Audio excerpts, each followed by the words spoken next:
वो करना फ्रेम चला फ्रेम सेट कर।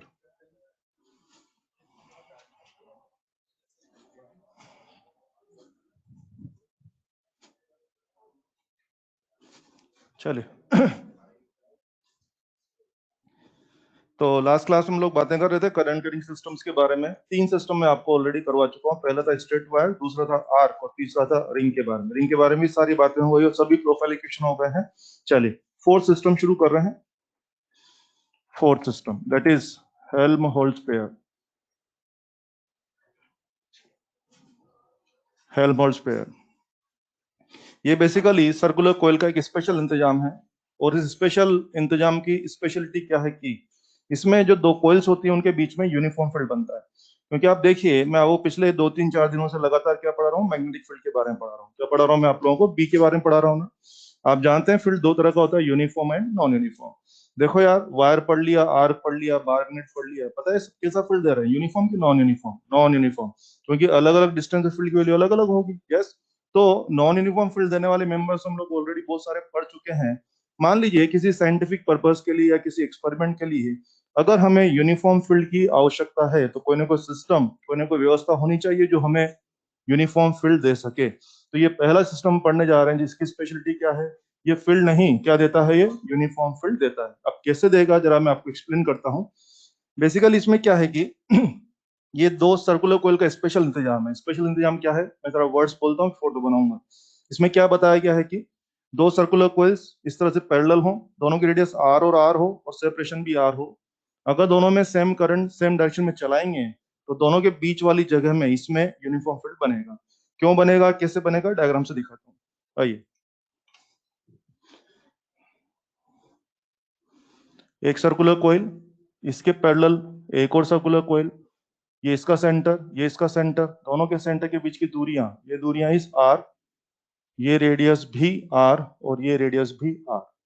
ठीक है, और हाँ, दोनों में सेम करंट सेम डायरेक्शन में, आई करंट ऊपर की तरफ, आई करंट ऊपर की तरफ। ये जो special arrangement of 2 circular coils है, इसको नाम बोला गया है हेल्महोल्ट्ज पेयर या हेल्महोल्ट्ज कोइल भी इसको बोल सकते हैं। वो पेयर क्यों बोला समझ में आ गया होगा, एक कोइल है कि 2 कोइल है, 2 कोइल।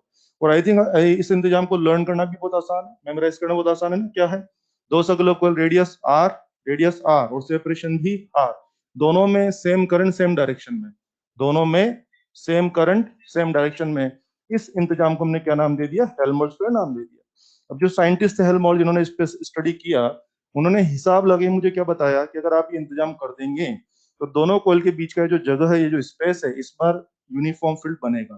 कैसे बनेगा उसको मैं ग्राफ से एक्सप्लेन करना चाहूंगा। ग्राफ बनाने के लिए मैं प्रोजेक्शन ले रहा हूँ दोनों के सेंटर के, और आर है ना, तो मिड पॉइंट क्या हो जाएगा बेटे, r/2 हो जाएगा। मैंने जानबूझ के प्रोजेक्शन लिया, ग्राफ से मैं एक्सप्लेन कर पाऊंगा। आपको याद होगा कल जब मैं रिंग पढ़ाता था, रिंग के बारे में ग्राफ पढ़ा था हम लोगों ने, किसी भी रिंग का मैग्नेटिक फ्लक्स ग्राफ शायद ये पढ़ा था, याद आ गया आपको? और ये r/2 याद आ गया ना, कल पढ़ा था। चलिए, r/2 क्या था, पॉइंट ऑफ इन्फ्लेशन था, ये हो जाएगा। तो आप बताओ, ये जो मिड पॉइंट है ये वाला r/2, ये मेरे ख्याल से इसका भी पॉइंट ऑफ इन्फ्लेशन है और मेरे ख्याल से इसका भी पॉइंट ऑफ इन्फ्लेशन रहेगा। ये बात समझ में आ गई? अब शुरू करते हैं। मुझे बताइए, अगर मैं इसके मैग्नेटिक फील्ड की डायरेक्शन की बात करूं, कैसा आ रहा है, लेफ्टवर्ड, और इसका भी कैसा आ रहा है, लेफ्टवर्ड। तो अगर इसका फील्ड इज पॉजिटिव तो इसका फील्ड भी पॉजिटिव होगा ऑब्वियसली। चलिए, केवल इसके मैग्नेटिक फील्ड का ग्राफ बनाने जा रहा हूं, केवल एक रिंग के मैग्नेटिक फील्ड का ग्राफ बनाने जा रहा हूं।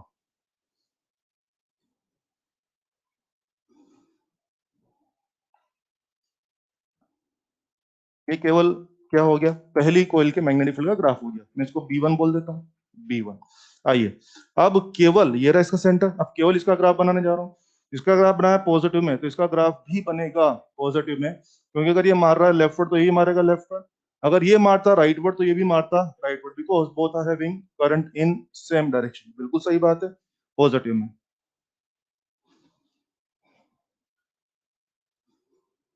ये देखिए, और मैं इसको बोलना चाहूंगा B2।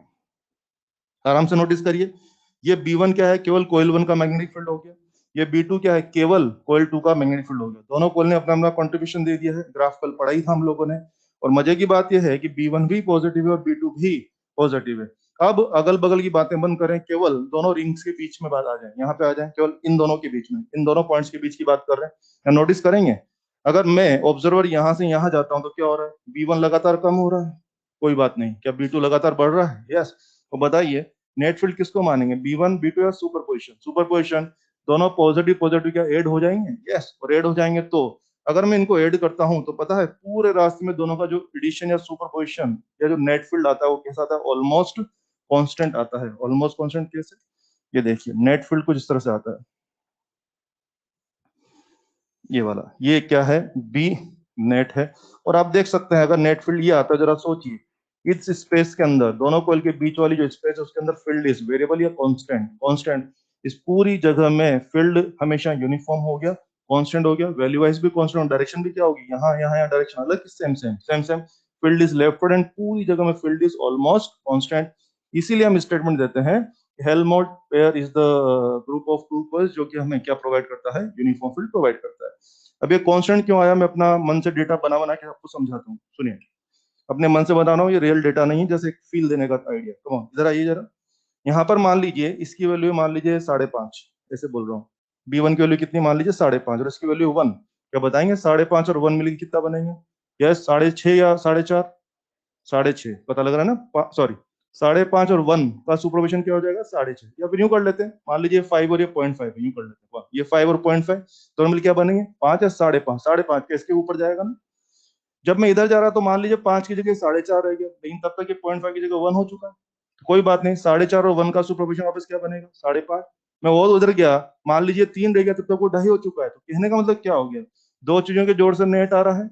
एक चीज लगातार कम कम कम हो रही है, कोई बात नहीं, दूसरी चीज लगातार बढ़ रही है, बढ़ रही बढ़ रही। इसीलिए अगर मैं एग्जैक्ट फॉर्मूला से भी कैलकुलेशन करता हूँ, फॉर्मूला कल बता रहे थे, रिंग वाला फॉर्मूला, बच्चे अगर मैं एग्जैक्ट रिंग के फॉर्मूला से भी कैलकुलेशन करता हूँ तो मैं पाता हूँ पूरे रास्ते भर में क्या आ रहा है?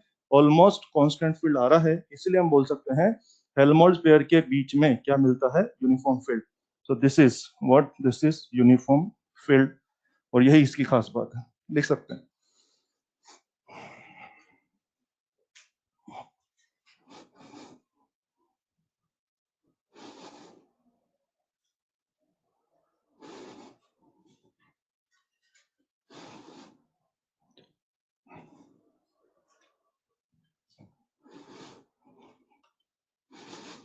कोई क्वेश्चन मन में आ रहा है तो पूछ सकते हैं, कोई भी बुरा विचार मन में चल रहा हो बात करें।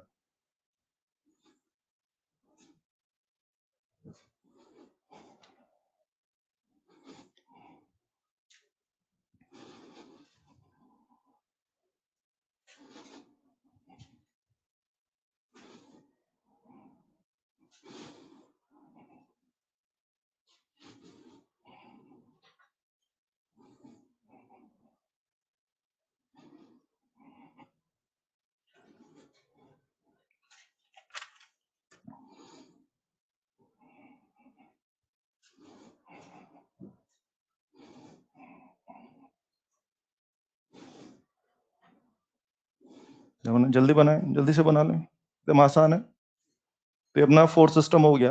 And the speciality of this system is it is providing magnetic field या uniform magnetic field. Yes, magnetic field देने वाले तो बहुत सारे मेंबर हम लोग ऑलरेडी जानते हैं, पढ़ चुके हैं और आगे भी आ जाएंगे। मगर इस सवाल, इस अरेंजमेंट की स्पेशलिटी क्या है? ये मुझे यूनिफॉर्म फील्ड दे रहा है, और कहाँ? सारी दुनिया में नहीं दे रहा है, केवल कहाँ पर दे रहा है? दोनों रिंग्स के बीच वाले स्पेस में मेरे को यूनिफॉर्म फील्ड मिल रहा है, ऐसी जानकारी है। और अगर मैं और प्रिसाइज बात बताऊं आप लोगों को तो ध्यान दीजिए, अगर हम मैंने अभी बोला ना बराबर मिलता है, बच्चे अगर हम फॉर्मूला से एग्जैक्टली कैलकुलेट करते हैं, पता है रास्ते भर में जो फिगर्स आते हैं वो लगभग कैसे आते हैं? कहीं 0.71, कहीं 0.72, कहीं 0.713, इस तरह के फिगर्स आ रहे हैं। क्या कहूं मैं आपसे, दिस इज एग्जैक्टली सेम या अप्रोक्स सेम? हाँ यस, मुझे सुनना है, एग्जैक्टली सेम की approx same? Approx same. So make sure अगर आप बाकायदा फॉर्मूला से कैलकुलेट करेंगे तो पूरे रास्ते भर में यहाँ यहाँ यहाँ फिगर कैसे आएंगे? कहीं फिगर 0.72 आएगा, कहीं 0.713 आ रहा है। तो ये बराबर तो है यार, लेकिन एग्जैक्ट बराबर नहीं है, अप्रोक्स बराबर है। तो अगर कभी मैंने बहुत कुरेद के पूछा, अगर मैंने कहा एग्जैक्टली यूनिफॉर्म या अप्रोक्स यूनिफॉर्म, तो better answer will be approx uniform. लेकिन बुक्स में सब जगह यही लिखा हुआ है, it is providing uniform field, मैं भी वही आपको पढ़ा रहा हूँ। अगर मैंने बहुत कुरेद के नहीं पूछा कि बता एग्जैक्ट बनता है कि अप्रोक्स, ये बोलना बिल्कुल सही है कि यहाँ पर यूनिफॉर्म फील्ड बनता है। वो तो एग्जामिनर का इंटेंशन यही जानने का हो कि बच्चे को प्रिसाइज जानकारी है कि नहीं। तो फिर आप बोल देना भाई अप्रोक्स बनता है, लेकिन रफली एग्जैक्ट बोलना ठीक है। सुन लिया सब लोगों ने? ये था हेल्महोल्ट्ज पेयर के बारे में। जब भी मैं इस तरह, और हाँ मेरे ख्याल से इंतजाम याद करना आसान है ना, इंतजाम का मैं डेफिनेशन नहीं लिखा रहा हूँ, आसान है ना। बोले हेल्महोल्ट्ज पेयर क्या होता है, क्या बोलते हैं, दो parallel coil radius R and ये दूरियां भी आर, दोनों में सेम करंट सेम डायरेक्शन। मेरे ख्याल से इसमें लिखवाने की जरूरत नहीं, हो जाएगा यार, हो जाएगा। जब मैं इस तरह का पढ़ा था तो बच्चे कभी कभी मेरे से थोड़ा सा क्रॉस क्वेश्चन करते हैं, किस तरह के क्वेश्चन मेरे सामने आते हैं वो आप भी सुन लें। कभी कभी बच्चे बोलते हैं, बोले सर वो सेपरेशन आर की वजह अपन 2R कर दें तो 2R कर दें तो फिर तुम्हारा नेट ग्राफ ये तो नहीं बनेगा, जो भी बनेगा बन जाएगा लेकिन ये तो नहीं बनेगा, यानी तुम्हारे यहाँ फील्ड यूनिफॉर्म तो नहीं आएगा, तो उसको मैं हेल्महोल्ट्ज पेयर नहीं बोलूंगा। कभी कभी मेरे को बच्चे बोलते हैं, सर आप कह रहे हैं दोनों में सेम डायरेक्शन में करंट डालो, बोले सर दोनों में अपोजिट डाल दें तो हाँ डाल दो, दोनों में अपोजिट डायरेक्शन में करंट डाल दो, जो भी नेट फील्ड बनना होगा बन जाएगा, लेकिन वो यूनिफॉर्म तो नहीं बनेगा, और यूनिफॉर्म तो नहीं बनेगा तो मैं हेल्महोल्ट्ज नहीं दूंगा। आप कुछ भी इंतजाम करते रहिए, अकॉर्डिंगली आपको पी नेट मिल जाया करेगा, लेकिन अगर आपको सिर्फ और सिर्फ यूनिफॉर्म फील्ड ही चाहिए तो सिर्फ और सिर्फ यही इंतजाम करना पड़ेगा, इसके अलावा कोई और इंतजाम नहीं करना है। और सिर्फ यही इंतजाम करेंगे तब मैं उसको हेल्महोल्ट्ज नाम दूंगा। अगर आप कुछ और इंतजाम करके लाएंगे तो मैं उसको हेल्महोल्ट्ज नाम नहीं दे पाऊंगा। हेल्महोल्ट्ज मतलब दिस अरेंजमेंट एंड हेल्महोल्ट्ज मतलब यूनिफॉर्म फील्ड जो किस तरह से बनता है। ये था हेल्महोल्ट्ज पेयर के बारे में। चल ये सब हमने पढ़ लिया है। बच्चों आपको याद होगा कि मैंने आपसे कहा था कि मैं 8 मेंबर आपको पढ़ाऊंगा बारी बारी से। अभी हम कितना खत्म कर चुके हैं, 4 मेंबर हो चुके हैं। आगे बढ़ने के पहले मुझे एक फिजिकल पैरामीटर की जरूरत है, तो आगे बढ़ने के पहले पहले एक छोटे सा फिजिकल क्वांटिटी से मुझे आपको इंट्रोड्यूस कराना है। That physical parameter is magnetic intensity. Yes, एक शब्द है जो हमें जरूरत पड़ेगी और इसको मैं एस से डिनोट करना चाहूंगा, मैग्नेटिक इंटेंसिटी।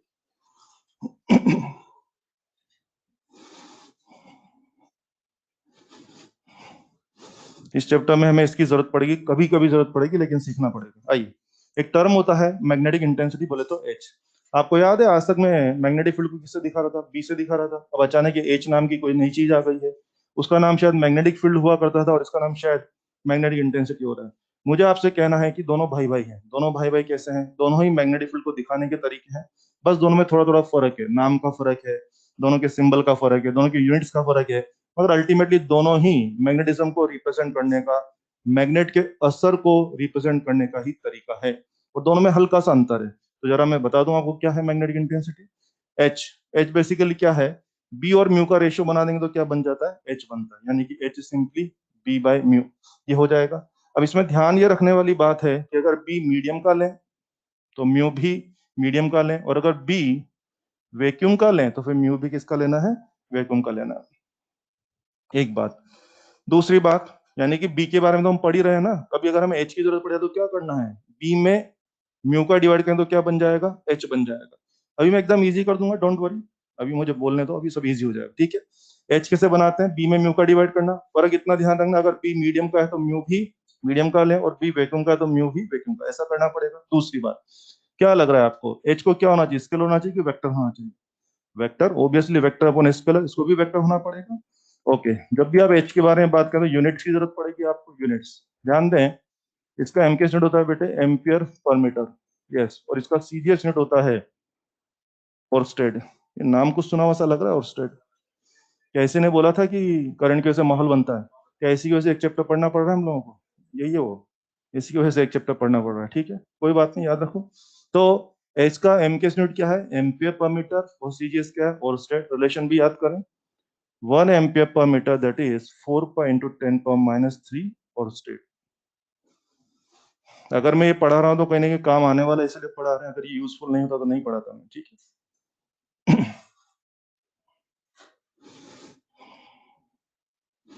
अब मैं आपको इजी कर देता हूँ, ये तो हो गई बुकिश लैंग्वेज, और थोड़ा सा मैं देसी बोल देता हूँ।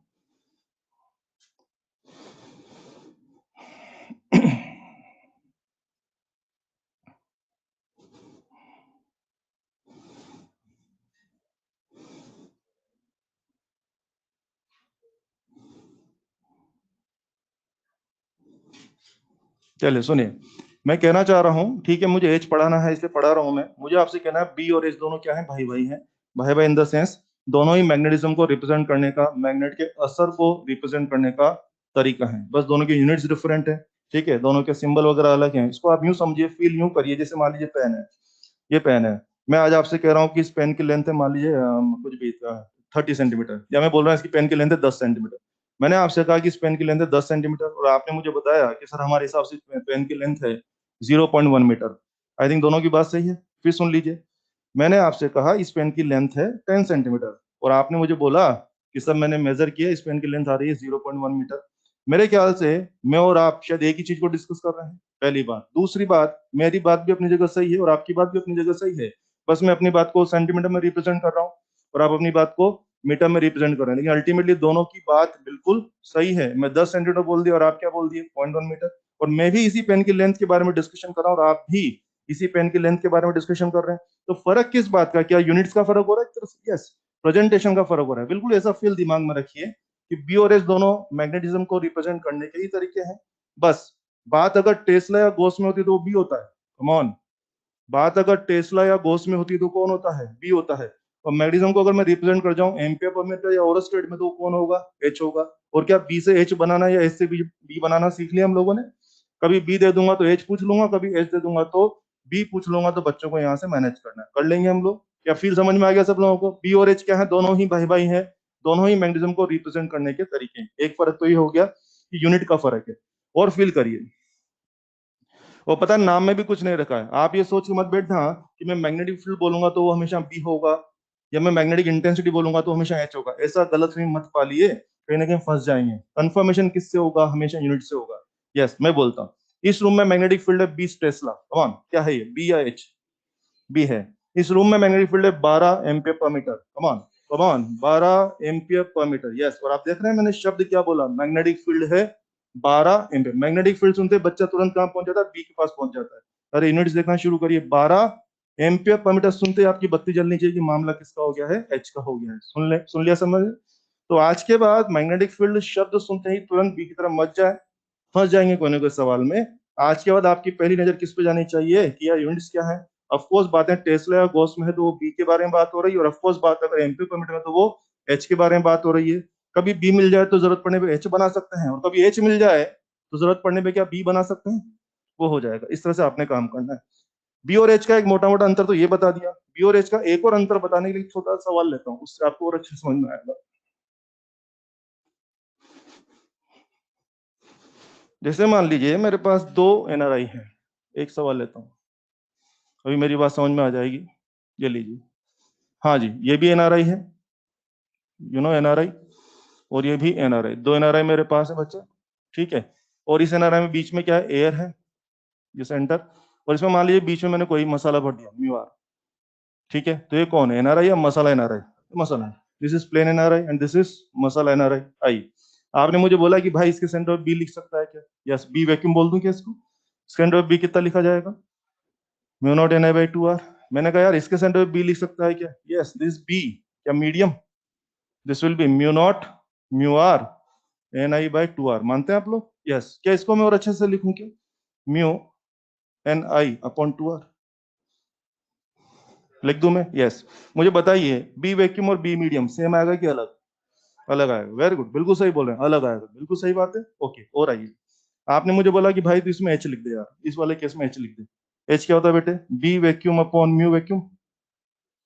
बुलाओ नीचे इसको, this is N I by 2 R. हो गया?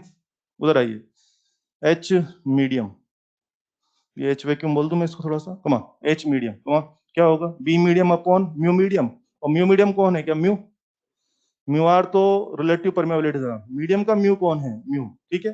म्यू को बुलाओ नीचे, क्या होगा ये, बी मीडियम अपॉन म्यू को नीचे बुला लिया। बोलो बच्चे क्या बच रहा है, एन आई बाई 2 आर। कुछ नजर आया? दोनों केस में बी डिफरेंट है, मगर दोनों केस में एच सेम है। तो क्या मैं कह दूं B vacuum is not equal to B medium, but H vacuum is equal to H medium. तो क्या मैं एक और डिफरेंस बता दूं आपको, क्या मैं डिक्लेयर कर दूं B depends on medium while H does not depend on medium. तो दो बड़े बड़े अंतर हो गए हैं। एक बड़ा अंतर तो क्या हो गया, यूनिट्स का हो गया है। एक टेस्ला खेलता है और दूसरा एम्पी पर मीटर खेलता है। एक तो बड़ा अंतर ये हो गया, और दूसरा बड़ा अंतर ये हो गया कि बी तो मीडियम पर डिपेंड कर रहा है और एच तो मीडियम पर डिपेंड नहीं कर रहा है।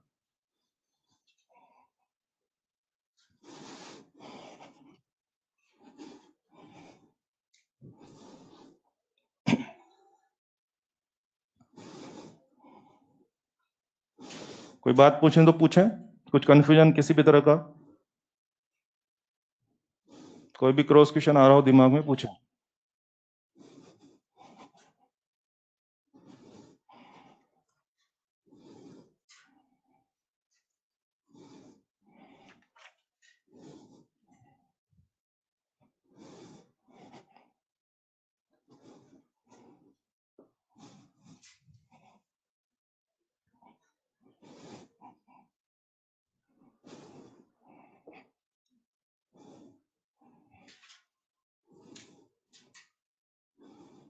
बढ़े आगे। चलिए ये सब खत्म, अब चीजों को आगे बढ़ाते हैं। अब हम शुरू करने जा रहे हैं ampere circuital law. Amperes circuital law,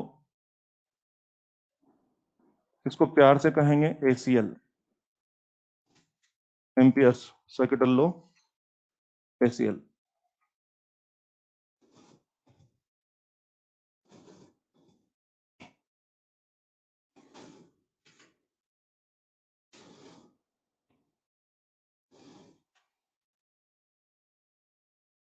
एक इमेज आपके दिमाग में बनाता हूं तो पहले, ताकि आपको पढ़ने में इजी रहेगा। सुने आराम से। चलो, तुम्हें याद है इलेक्ट्रोस्टेट्स आप पढ़ते थे, वहां इलेक्ट्रोस्टेट में चार्ज से तुम ई बनाया करते थे, चार्ज सिस्टम इलेक्ट्रिक बनाया करते थे। और आजकल क्या बातें चल रही है यार, करंट कैरिंग सिस्टम क्या बी बना रहे हैं। एक एनालॉजी के बेस पे एक इमेज देने की कोशिश कर रहा हूँ। इलेक्ट्रोस्टेट्स में आप क्या करते थे, चार्ज सिस्टम से इलेक्ट्रिक फील्ड बनाया करते थे, और आजकल यहाँ पर करंट कैरिंग सिस्टम से आप लोग बी बनाने की कोशिशें कर रहे हैं। अगर आपको ध्यान हो, इलेक्ट्रोस्टेट में भी 7-8 तरह तरह की चीजें आपके सिलेबस में थी, जिनके इलेक्ट्रोड आप डिस्कस करते थे। याद आ रहा होगा, पॉइंट चार्ज था, वायर था, रिंग था, इसके अलावा फिर आ गया था सॉलिड स्फीयर, प्लेटें वगैरह थी, याद है, पता है ना सब लोगों को। उस तरह से यहाँ पर भी आर्ट सिस्टम है। तो अगर आपको ध्यान हो, वहां पर इलेक्ट्रोड बनाने के लिए शुरुआत में कुछ आसान चीजों का तो आपने किस्सा बना लिया था वहां पे, कूलम्ब्स लॉ से, कूलम्ब्स लॉ से। और कुछ बड़ी चीजों का किस्से बनाते थे गॉस लॉ से। कुछ याद आ रहा है? यस, याद है, non conducting sheet, conducting plate, गोले शोले, स्फेयर वगैरह, किससे डील करते थे? गॉस से डील करते थे। कहने का मतलब करीब 8-10 चीजों का इलेक्ट्रिक फील्ड आप वहां बनाया करते थे बच्चे। तो जो साधारण चीजें थी, साधारण चीजों का इलेक्ट्रिक फील्ड आपने किससे बना लिया था वहां? कूलम्ब्स लॉ से। पॉइंट चार्ज वायर सब बना लिया था। लेकिन जो लार्ज डायमेंशन की चीजें थी, like large sheet, conducting plate, non conducting sheet, sphere वगैरह, इनका इलेक्ट्रिक फील्ड आप लोग कूलम्ब सॉल्यूशन नहीं बनाते थे, बल्कि किससे बनाते थे? गॉस थ्योरम से बनाया करते थे। ऐसा आपने वहां किया। बिल्कुल सेम यहाँ पे चल रहा है। यहाँ पर बी बनाने की बातें चल रही है बच्चों। यहाँ बी बनाने के भी दो अलग अलग नियम हैं। एक तो था बायो सावर्ट लॉ, और एक होने जा रहा है एम्पियर सर्किटल लॉ। ध्यान दीजिए, जो 8 चीजें मैं आपसे डिस्कस करने जा रहा हूँ, उसमें से जो 4 साधारण चीजें थी, उनको किससे निपटा दिया? बीएसएल से निपटा दिया। और अगली जो 4 चीजें आने वाली, वो छोटी चीजें नहीं है, वो लार्ज डायमेंशन की चीजें हैं। कौन सी चीजें हैं? लार्ज डायमेंशन की चीजें हैं। कौन सी चीजें? सॉलिड सिलेंड्रिकल वायर, होलो पाइप, सोलेनॉइड, टोरॉइड। ये जो लार्ज डायमेंशन की चीजें होती हैं, इनका बी बनाने में बीएसएल की बजाय एम्पियर सर्किटल लॉ ज्यादा कंफर्टेबल होता है, ज्यादा कन्वीनियंट होता है। इसलिए बड़ी चीजों का बी किससे बनवाते हैं? एम्पियर सर्किटल लॉ से बनवाते हैं। तो अगर इमेज लेनी है दिमाग में, तो यूं लीजिए कि जो रोल वहां पर कुलम्स लॉ का था, कुलम्स लॉ का था, वो रोल यहाँ पे किसका हो गया? बाय-सावर्ट का हो गया। अगर पैरेलल बात करें तो जो फील, जो इमेज आपके दिमाग में कुलम्स लॉ को लेकर के है, वो फील किसके बारे में रखी? बाय-सावर्ट। और जो रोल वहां गॉस थ्योरम का था, वो रोल यहाँ किसका होने वाला है? एम्पियर सर्किटल लॉ का होने वाला है। एक इमेज बनाने की कोशिश कर रहे हैं। क्लियर है सब लोगों को? और ऑब्वियसली अब मैं बाकी 4 चीजों को एम्पियर सर्किटल लॉ से डील करूंगा, तो सबसे पहले मुझे आपको एम्पियर सर्किटल लॉ सिखाना पड़ेगा।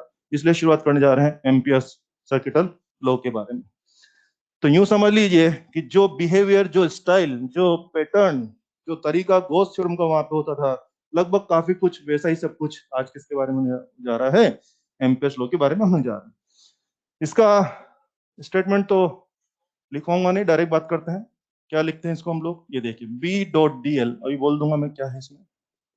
यस, एम्पियर सर्किल लॉ में क्या बोला गया? लाइन बोलता हूँ, come on. Line integration of magnetic field along closed path is equal to mu naught times of total enclosed current। फिर सुन लीजिए, line integration DL, line integration of magnetic field along close path, close surface नहीं, close surface नहीं, close path, is equal to mu not times of total enclose current. ये इसका statement है, उसको maths में हमेशा लिख सकते हैं। क्लियर है? ये लिख दे। ये क्या हो गया बेटे? ये हो गया एसीएल। ये जो एसीएल हम पढ़ रहे हैं, तो एसीएल का एक फॉर्मेट तो दिख रहा है आप लोगों को। इस एसीएल को हम एक और तरह से लिख, अच्छा इसमें ध्यान दीजिए, इसमें जो बी है, इसमें जो बी है, ये किसकी वजह से है? Due to all currents. Due to all currents मतलब अंदर और बाहर जितने भी करंट रहेंगे। और समेशन आई जो है, ये केवल कौन सा है? Enclose currents, enclosed currents. ये केवल कौन सा है? एनक्लोज करंट है। आपको कुछ याद दिलाऊं मैं? इधर देखिए मेरी तरफ, गॉस थ्योरम पढ़ते थे बेटे आप? बिल्कुल। सुनो सुनो, और इजी करता हूं आपको, इधर आ जाओ। तुम्हें याद है जब गॉस थ्योरम अपन लोग पढ़ते पढ़ाते हैं, तो E was due to inside charge या ऑल चार्जेस? ये मुझे सुनना है, शाबाश। E was due to all charges, whether it is inside or outside. And this summation Q was inside charge. बिल्कुल पैरेलल। यहाँ पर जो बी है ना बच्चों, किसकी वजह से है? Due to all currents, due to all current. और जो समेशन आई आएगा वो केवल और केवल क्लोज पाथ के अंदर वाला करंट आएगा, ऐसे मैंने आपको बोला है। क्लियर है सबको? एक तो ये बात याद रखें। और ध्यान दीजिए बी, ये जो बी है यार, क्या मैं इसको म्यू नॉट एच लिख सकता हूँ? कम ऑन, अभी मैंने मिटा दिया, याद है अभी? कम ऑन, अभी पढ़ा है, इसीलिए पढ़ा है, अभी इसलिए पढ़ा है। कम ऑन, डॉट डीएल बराबर mu not summation I, mu naught और म्यू नॉट तो कट गया, क्या बच रहा है? एच डॉट डीएल बराबर क्या समेशन आई। तो ये भी क्या हो गया? क्या ये भी एम्पियर लॉ हो गया? यस। तो ध्यान दीजिए, एम्पियर्स लॉ का मैंने एक नहीं बल्कि दो फॉर्मेट बताया है। एम्पियर्स लॉ को हम बी के टर्म में भी लिख सकते हैं और उसी एम्पियर्स लॉ को मैं एच के टर्म्स में भी लिख सकता हूँ। और मुझे ये टर्म्स, ये फॉर्मेट मुझे आपको बताना था, इसलिए पहले मैंने आपको एच से इंट्रोड्यूस कराया ताकि आपको अजीब सा ना लगे। तो दोनों ही एम्पियर्स लॉ है। मुद्दा यह कि लिखना कैसे। आपने बोला भाई एम्पियर्स लॉ बता बी के टर्म में, ये स्टेटमेंट है। आपने बोला एम्पियर्स लॉ बता एच के टर्म में, तो फिर इस तरह से लिखना पड़ेगा। और ये जो इंटीग्रेशन एच डॉट डीएल है, ये इसको एक अलग ही टर्म नाम दिया गया, इसका नाम दिया गया एमएमएफ। एमएमएफ बोले तो मैग्नेटो मोटिव फोर्स, क्या बोलते हैं इसको? Magneto motive force. लिख लीजिए जो ठीक लगता है।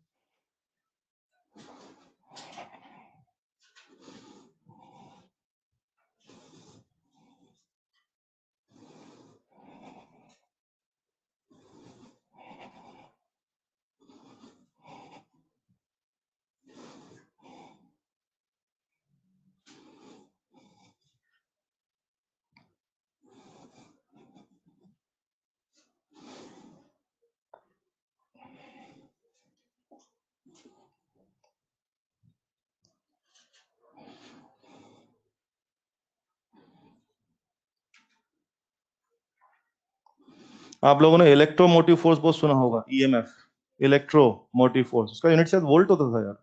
तो अगर मुझे कभी किसी ने पूछा कि भाई मैग्नेटोमोटिव फोर्स यूनिट क्या होगा, क्या आप तय कर सकते हैं? I think H was ampere per metre ना, ampere per metre into metre. Come on, क्या मैं कह दूं एमएमएफ की यूनिट क्या हुआ करती है? एम्पियर हुआ करती है। बोल सकता हूँ ना मैं, एम्पियर। तो कभी हल्के फुल्के सवाल हो तो ईएमएफ का यूनिट वोल्ट हुआ करता था बच्चे, और एमएमएफ का यूनिट क्या हो जाएगा? That will be ampere.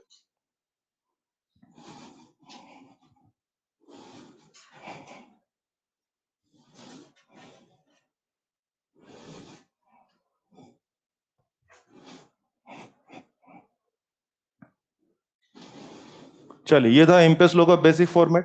Basic format आपको समझ में आता है। अब एम्पियर्स लॉ का जो असली एप्लीकेशन उस पर आते हैं, दैट इज स्टार्ट करने जा रहे हैं application of Ampere's law, application of ACL. लिख दीजिए क्या एप्लीकेशन है इसका, लिखें। It is use to find, it is use to calculate B, B मतलब magnetic field, use to calculate B due to symmetrical current distribution, symmetrical current distribution of large dimension, symmetrical current distribution of large dimension। जी हाँ, ये जो मैंने आपको लिखवाया, जरा मैं इस पे थोड़ा सा एलिब्रेट करना चाहूंगा, फिर हम लोग काम शुरू कर देंगे।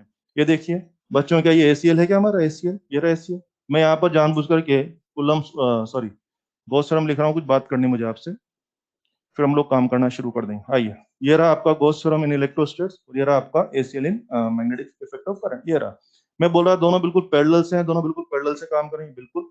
और हाँ, दोनों में क्या क्या डिफरेंसेस हैं, दोनों में क्या क्या सिमिलरिटीज, जब दोनों को सामने रखें तो दिख जाएगा अपने को। हाउ, मैं बताता हूँ क्या क्या सिमिलरिटी है, क्या क्या डिफरेंस। कमान, नोटिस करिए, ये मेरे ख्याल से ई की तैयारी करवाता था। कमान, और ये किसकी तैयारी कराता है? बी की तैयारी कराता है। ये मेरे ख्याल से सरफेस इंटीग्रेशन था। ये क्या हो रहा है? Line integration. This was surface integration along close surface, named was Gaussian surface. This was line integration along close path. शब्दों पे ध्यान दीजिए, यहाँ पर मुझे एरिया चाहिए था, मैं क्या बोलता था? Along close surface.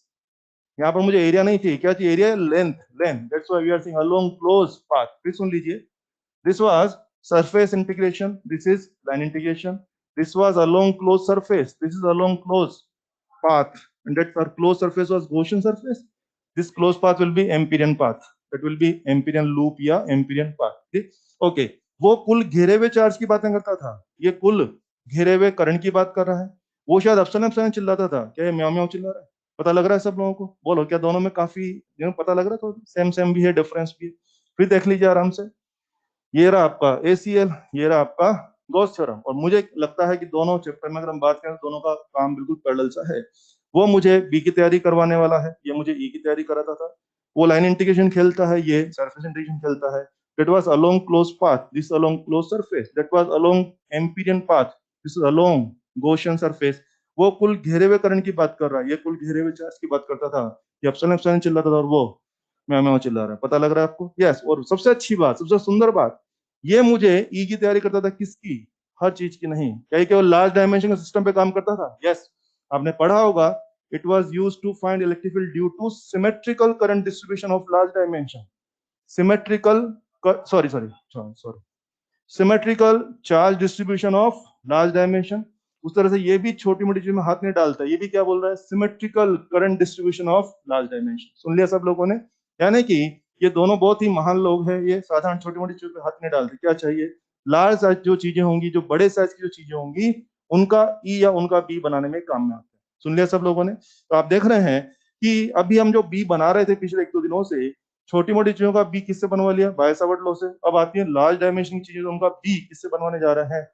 Ampere circuital law से बनाने जा रहा है। और वही मैंने आपको लिखा है, वो लाइन पढ़ के देखिए, अभी समझ में आएगा please.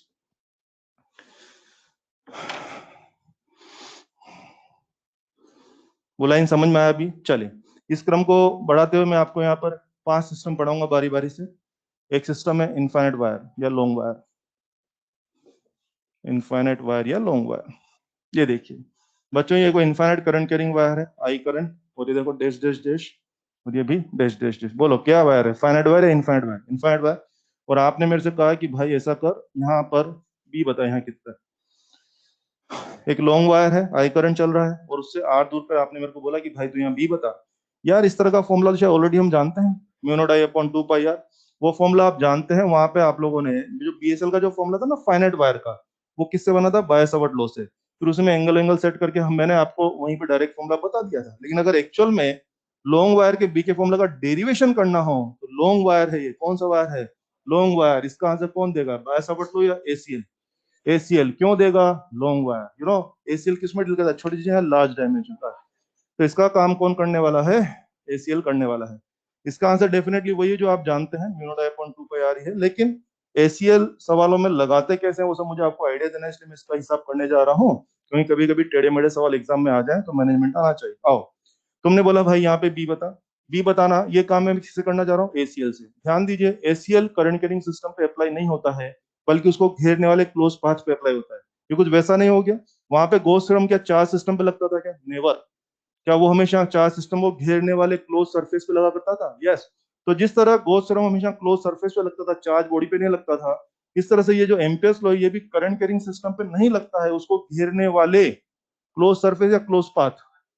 Close path, close path नहीं तो हमें एक सिमेट्रिकल क्लोज पाथ मानना पड़ेगा इस पॉइंट को शामिल करते हुए। तो देखिए ना, मैं इसके चारों तरफ क्या मान लिया? एक सिमेट्रिकल क्लोज पाथ मान लिया। ये देखिए, मान लिया मैंने एक सिमेट्रिकल क्लोज पाथ। अब मैं एम्पियर्स लॉ लगा करके यहाँ पे बी की तैयारी करूंगा। मुझे बताइए एम्पियर्स लॉ मैं किस पे लगाने वाला हूँ? बोलिए, इस वायर पे या क्लोज पाथ? यस, मैं बार बार शब्द बोल रहा हूँ, तुम्हारे दिमाग में घुस जाना चाहिए। लोगों को तो ये पता नहीं होता एम्पियर्स लॉ किस पे लगा रहे, बोलते वायर पे लगा रहे हैं। भाई वायर पे नहीं लगता एम्पियर्स लॉ, क्लोज पाथ पे लगता है, जो क्लोज पाथ ने बना ली। हो गया। अब ध्यान दीजिए, मैं इसका हिसाब करने जा रहा हूँ। अब हिसाब करने में मुझे एंगल शेंगल दिखाने में थोड़ी दिक्कत यहाँ पे आएगी, तो मैं दिक्कत को हटाने के लिए, ये तो इसका फ्रंट व्यू है, फ्रंट व्यू। बच्चा, अगर मैं इसका टॉप व्यू देखूं तो शायद ऐसा दिखेगा। बोलो, हो रहा है? विजुलाइज हो रहा है? अगर मैं इसको ऊपर से देखूं तो मुझे लगता है शायद ये सीन होगा। कैसे? इधर देखिए, थोड़ा सा इमेजिन करना पड़ेगा। यस, ये तार है, इसमें ऊपर करंट जा रही है। मैंने कहा भाई यहाँ पे फील्ड निकालो, तो अभी आप सामने से देख रहे हो इस सीन को, कैसा दिख रहा है? Front view, front view. आ जाओ, कमा। मैं इसी तार को ऊपर से देख रहा हूँ, अपने आप को मेरी जगह रख के सोचो। बोलिए, करंट क्या? डॉट। कम ऑन, करंट कैसा है? डॉट। और ये सर्कल चपटा दिखेगा, एकदम सर्कुलर दिखेगा, एकदम सर्कुलर। बोलिए, हो रहा है कि नहीं? थोड़ा इमेजिन करो यार, अपने आप को यहाँ रख के सोचो, क्या ये सीन दिखेगा? तो मुझे आपको एंगल एंगल बहुत अच्छे से विजुलाइज कराने हैं, इसलिए मैं इस फोटो में मैं तो काम कर सकता हूँ, लेकिन आपको वहाँ दिक्कत आ सकती है, इसलिए मैंने क्या किया, इसका टॉप व्यू बना दिया, टॉप व्यू। और यू कैन से क्रॉस सेक्शन बोल दीजिए। हो गया, चलिए ये सीन हो गया। अब हमें क्या करना है, एसीएल लगाना है। एसीएल लगाने के लिए चलिए एसीएल लगाना है हम लोगों को। ये रहा एसीएल। एसीएल क्या था मेरे पास, बी डी एल cos 0 बराबर क्या, म्यू नॉट समेशन है। ये था मेरे पास एसीएल। चलो आ जाओ, यस। नोटिस करें ये डीएल क्या है यहाँ पर यार, वायर का टुकड़ा या क्लोज पाथ का टुकड़ा, क्लोज पाथ का। तुम्हें याद है एमपीएस सॉरी बीएसएल जो पढ़ते थे उसमें जो डेल्टा एल आता था वो वायर का टुकड़ा था। कुछ याद दिला दूं, कुछ लोग अजीब से देख रहे हैं मेरे को। कुछ याद आ रहा है, I delta L sine theta upon 4 pi R square. इसमें डेल्टा एल क्या था, क्या वायर का टुकड़ा था। और यहाँ पर जो एसीएल में जो डीएल आया हुआ ये क्या है, वे वायर का टुकड़ा नहीं बल्कि क्लोज पाथ का स्मॉल एलिमेंट। हो गया, चलिए हो गया। नोटिस करिए इसके वजह से जो मुझे बी यहाँ जानना है, उस बी की डायरेक्शन कैसी हो रही है, क्या बोर्ड के प्लेन में अपवर्ड हो रही है। And do you know B DL cos theta, B DL cos theta. Notice करिए यहाँ जो ये small element of this close path है, इसका डीएल का लेंथ मैं इधर भी ले सकता हूँ और इसका मैं इधर भी ले सकता हूँ। जरा सोचिए, अगर मैं इधर लूंगा तो बी और डीएल में 0 एंगल हो जाएगा, cos 0 1 होता है। और अगर मैं डीएल इधर ले लूंगा तो बी और डीएल में 180 हो जाएगा, cos 180 तो -1 होता है। मेरे को माइनस के लफड़े नहीं चाहिए, तो यूं ध्यान रख लो आप लोग तो कि जिधर बी होगा ना डीएल भी आप उधर ले लोगे। अभी फिलहाल बी ऊपर है तो डीएल ऊपर ले लिया। अगर ये वायर क्रॉस होता तो बी नीचे बनता, और बी नीचे बनता तो मैं डीएल भी क्या करता, नीचे ले लेता। फिलहाल मैंने ये ले लिया। अब आ जाओ, बोलिए इंटीग्रेशन बी डीएल cos 0, ये क्या हो गया, mu not summation I B integration dl, this is mu naught summation I. B integration dl was the small element of closed path. And what you want, integration dl means what, you want the complete length of closed path. So complete length of closed path should be 2 pi r, और mu naught summation I is the enclosed current in this closed path. बोलिए क्या पूरा ही तार घेर के बैठे हो, और अगर पूरा ही तार घेर लिया बॉस तो पूरा करंट घेर लिया आपने, तो कितना करंट घेरे हो, आई। तो ऑब्वियसली बी का आंसर हो रहा है mu not I upon 2 pi R. And you can check, ये तो वही है, पहचानते हो, ये तो वही है।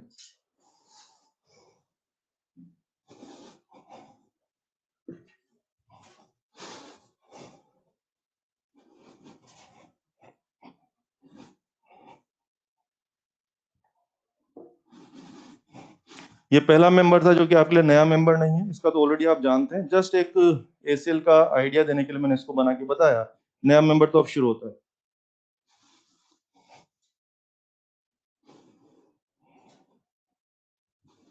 नया मेंबर सॉलिड सिलेंड्रिकल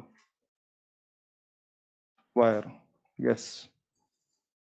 नया मेंबर अब शुरू होता है, सॉलिड सिलेंड्रिकल वायर।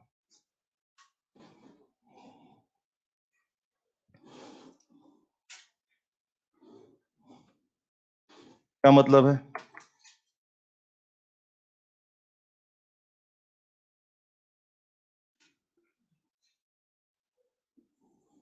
रेडियस का वायर ये, और ये देखिए सॉलिड वायर, और ये देखो डैश डैश डैश, और ये डैश डैश डैश। पहली बात तो फोटो को समझे हम लोग।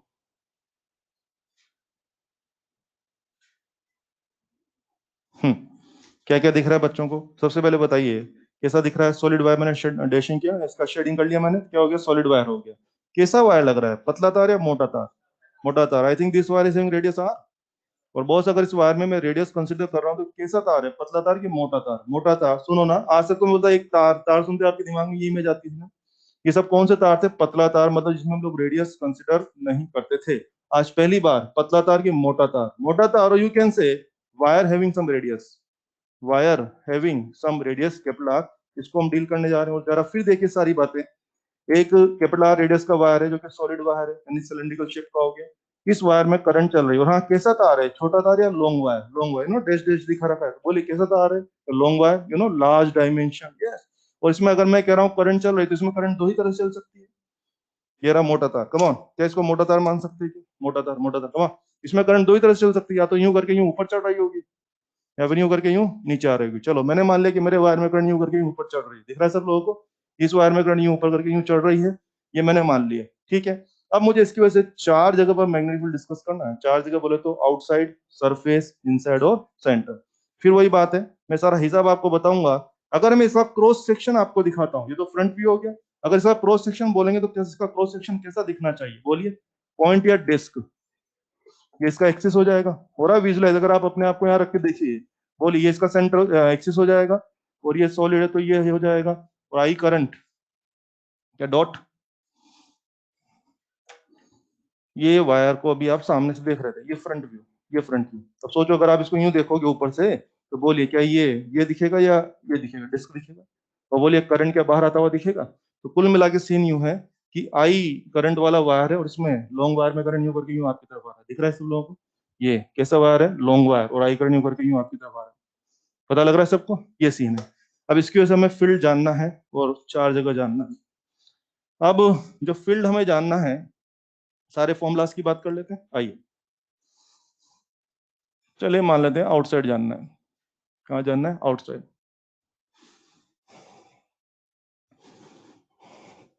ये आपका वायर था, आई करंट डॉट करके यूं करके, आई करंट यूं करके यूं बाहर आ रहा है, दिख रहा है सब लोगों को? और आपने मुझे कहा है कि भाई ऐसा कर, यहाँ बता फील्ड कितना होगा। तो देख रहे हैं वायर के एक्सिस से आर दूर पर आपको, और आर दूर, ओबियसली आर दूर कहाँ हो रहा है? क्या R more than capital R हो रहा है? कहाँ की बात हो रही है? इनसाइड की आउटसाइड? आउटसाइड। आपने मेरे को बोला भाई तू बता यहाँ बी कितना होगा। अभी ये सारे फॉर्मूला में एक लिस्ट बना के आपको दूंगा, फॉर्मूला आपको याद ही करने हैं न्यूमेरिकल के हिसाब से, मगर मैं चाहता हूँ कि एमपीएस लॉ लगाने का तरीका भी आपको आना चाहिए। कभी एग्जाम में ऐसा सवाल आ जाए इसमें रटे हुए फॉर्मूला नहीं चलेंगे, काम करना पड़ेगा तो काम कर लेंगे वहां पे, इसलिए आइए। आपने मेरे को बोला कि यहाँ पे फील्ड बना, ओबियसली लॉन्ग वायर है तो किससे बात करें? बीएसएल या एमपीएस लो? एमपीएस लो। और एमपीएस लो इस वायर पे नहीं लगेगा, बल्कि उसको घेरने वाले क्लोज पाथ पे लगेगा। क्लोज सरफेस नहीं बेटे, क्लोज पाथ पे लगेगा। हो गया। यहाँ पे हमें बी जानना है, तो मैंने क्लोज पाथ मान लिया। सबसे पहले इस वायर के से जो मुझे बी यहाँ जानना है, इसकी डायरेक्शन कैसी हो रही है? अपवर्ड। पता लग रहा है आप लोगों को? बी अपवर्ड हो गया। और हाँ, क्या डीएल भी अपवर्ड ही ले लिया जाए? अभी बताया था डीएल ऊपर ही क्यों ले लिया जाए? बी और डीएल में एंगल क्या बन जाएगा? अपोजिट। आ जाओ शुरू करें, बोलो। अब तो डायरेक्ट लिखूंगा मैं, बी डी एल cos 0 बराबर mu not summation I B integration dl will be 2 pi R. Integration dl will be 2 pi R. कौन सा आर? स्मॉल आर या कैपिटल आर? अच्छा ज्यादा वो लेते हैं आप लोग, वेरी गुड। हाँ वेरी गुड, बहुत अच्छा जा रहे हैं। आपको तार को देखना ही नहीं है, तार को देखना बंद करिए। काम किस पे हो रहा है? तार पे या क्लोज पाथ? तो आपकी पूरी नजरें सिर्फ क्लोज पाथ पर रहना चाहिए। मैं तो कहता हूँ तार को देखना बंद करो। मैं कहता हूँ एक आंख बंद कर लो, तार तो दिखना ही नहीं चाहिए आपको। एक आंख बंद कर लो, सिर्फ क्लोज पाथ पर नजर रखो, ठीक है? बोलिए कितना लिखूं? 2 pi small R. Very good, बहुत अच्छा बोल रहे हैं। This is mu not summation I. Summation है बोले तो घेरा हुआ करंट, क्या आज पूरे तार को घेर लिया है? और बस पूरे तार को घेर के बैठे हो तो तार में जितना भी करंट है क्या पूरे करंट को घेर लिया है? तो बोलिए घेरा हुआ करंट कितना आ जाएगा? आई, ये आ जाएगा। तो देखो ना, मजाक मजाक में बी आउटसाइड तैयार है। This is mu not I upon क्या 2 पाई आर। तो बच्चे को बताओ, अगर स्मॉल आर को रिड्यूस करते करते कैपिटल आर बना दूं तो क्या मैं सरफेस पे आ जाऊंगा? If small R is tending to be capital R, तो क्या हम सरफेस पे आ जाएंगे? तो अगर सरफेस पे जाना ही है तो क्या किया जाए? Mu naught I upon 2 pi capital R. This is outside and this is surface का फॉर्मूला तैयार है यूजिंग एसीएल। सेकंड आइए, बी इनसाइड। आपने बोला बी इनसाइड चाहिए, बी इनसाइड चाहिए, बी इनसाइड। चलिए फिर करते हैं। ये रहा इस बार आपका वायर। इस बार फोटो थोड़ा बड़ा लिया है ताकि बातें अच्छे से एक्सप्लेन की जा सके। ये तार ये करके यूं करके यूं आ रहा है, दिख रहा है सबको? और आपने मेरे से बोला कि यहाँ बताओ कितना फील्ड बनेगा। कहाँ की बात हो रही है? आउटसाइड या इनसाइड? इनसाइड। फिर वही बात, अपने को कुछ आता नहीं, अपन किससे बात करने जा रहे हैं? एमपीएस लो। उसके लिए यहाँ क्लोज पाथ मान लिया। चलो फिर शुरू करते हैं। Integration B D L cos 0 बराबर म्यू नॉट समेशन आई। चलो आ जाओ, B integration dl will be 2 pi. कौन सा आर? छोटा वाला लेना है क्या? तो बड़ा वाला लेना होता है, पाथ। वेरी गुड, मैं जानबूझ के पूछ भी ले रहा हूँ। तुम्हें तार से मतलब ही नहीं है। तुम यही मत देखो तार बड़ा है कि अपना पाथ छोटा है, कुछ नहीं भैया, अपना अपने पाथ पे काम करना है अपने को। सिर्फ किसको देखिए? क्लोज पाथ को। क्या लिखेंगे? 2 पाई आर। उधर चले, mu naught summation I. I think पिछले वाले केस में आपके क्लोज पाथ ने पूरे तार को घेर लिया था, पूरा आई करंट घेर लिया था। आजकल पूरा तार घिरा, ये पार्शियल वायर, पार्शियल वायर। और इतना तार घिरा तो आई थिंक हमें इसमें फंसा हुआ करंट निकालना पड़ेगा। पूरे तार में तो आज भी आई करंट चल रहा है, लेकिन मुझे यहाँ तार का करंट नहीं लिखना है, मुझे तो यहाँ पर क्लोज पाथ में फंसा हुआ करंट लिखना है। तो क्लोज पाथ में फंसा हुआ करंट निकाल लें यहाँ पे। यस, कैसे निकालें? आई करंट कितने एरिया से गुजर रहा था? पाई आर स्क्वायर। तो I think this is current density J. Current density, current through unit cross section area into क्या तुम्हारे काम का एरिया कितना है, क्या ये है क्या तुम्हारा एरिया? चलो तो बोलो, क्या बातों बातों में क्या फंसा हुआ करंट आ गया? ये क्या है, तार का करंट या क्लोज पाथ में घेरा हुआ करंट? क्लोज पाथ में घेरा हुआ करंट। मैं फिर बोल दूं, मुझे तुम्हारे तार से कोई मतलब नहीं, मैं सारा कार्यक्रम किसके लिए ऑपरेट कर रहा हूँ? Close path. लेंथ लिखनी है तो क्लोज पाथ की लेंथ लिख रहा हूँ, करंट लिखना है तो क्लोज पाथ में घेरा हुआ करंट लिख रहा हूँ। लिख दिया मैंने, और लिख दिया तो लिख दिया, समेट दो इसको। बी इनसाइड तैयार है बेटे, B inside is mu not I R upon 2 pi R square. ये बी इनसाइड का फॉर्मूला तैयार है।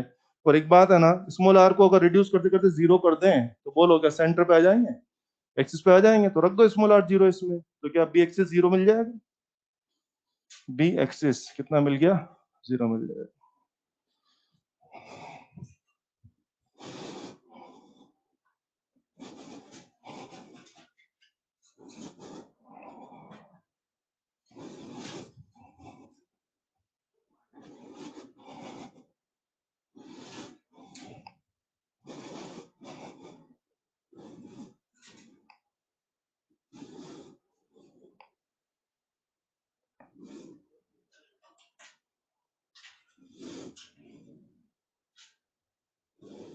ये फॉर्मूला आपको डायरेक्ट याद होने चाहिए। अभी हम सवाल शुरू करेंगे थोड़ी देर में। आउटसाइड का फॉर्मूला याद करें, सरफेस का फॉर्मूला याद करें, इनसाइड का फॉर्मूला और एक्सिस का फॉर्मूला तो जीरो ही रहा है।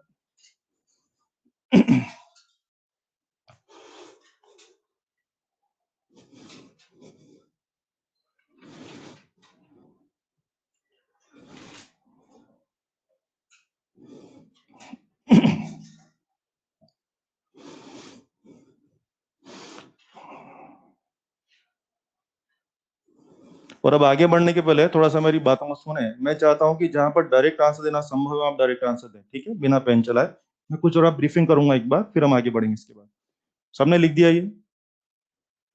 अबे सबने लिख दिया है? घुग्गू की तरफ बैठे रहते हो बे?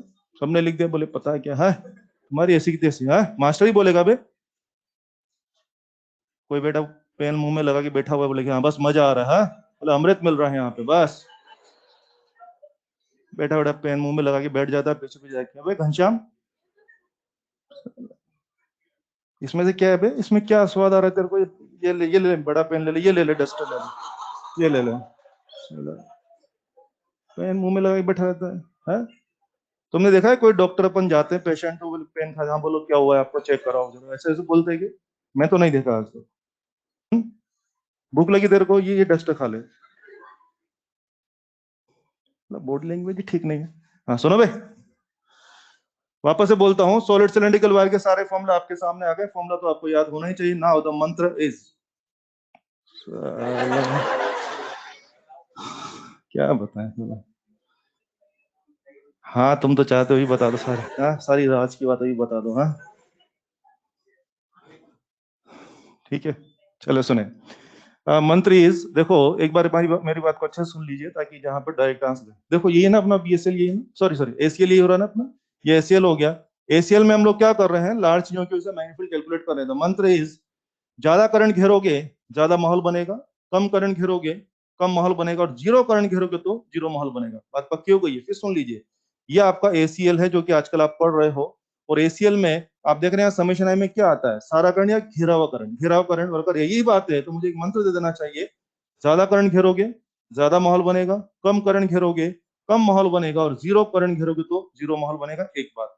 दूसरी बात आपको नोटिस करना चाहिए, नियम किस पे लगा रहे हैं आप लोग, तार पे या close path? Close path. Close path पे तो मेक श्योर इसमें हर चीज क्लोज पाथ की आ रही है। तुम्हारा तार कौन है, तुम्हारा तार क्या है, मुझे कोई मतलब नहीं। मैं नियम तुम्हारे तार पे कभी भी नहीं लगाया। मैं नियम किस पे लगा रहा हूँ, हमेशा क्लोज पाथ पे लगा रहा हूँ। और क्लोज पाथ पे लगा रहा हूँ तो कुछ विशेष देखा आप लोगों ने? जब ये तुम्हारा तार बिल्कुल पतला तार था, जब तुमने आउटसाइड की बात की तो क्या फॉर्मूला बना था अपना, म्यू नॉट आई अपॉन, ये रहा वन। ये पतला तार था ना, तुमने यहाँ पे फील्ड की बात की तो ये फॉर्मूला बना। और यार ये तो मोटा तार था तो भी आउटसाइड का फॉर्मूला क्या वही बना है। तो इसका मतलब क्या हो गया, पतला तार और मोटा तार का यहाँ हमारे कोई मीनिंग निकला कि नहीं निकला? नहीं निकला। जब जब आउटसाइड की बात होगी, बहुत जरा शब्दों में ध्यान दें, जब जब आउटसाइड की बात होगी, पतला तार था तो भी पूरा आई करंट गिरा था, और आउटसाइड के मामले में तो मोटा तार था, आउटसाइड के मामले में तो मोटा तार था भी पूरा करंट गिरा था। तो बोलिए क्या आंसर बिल्कुल सेम ही आया है? यस, और आना भी चाहिए।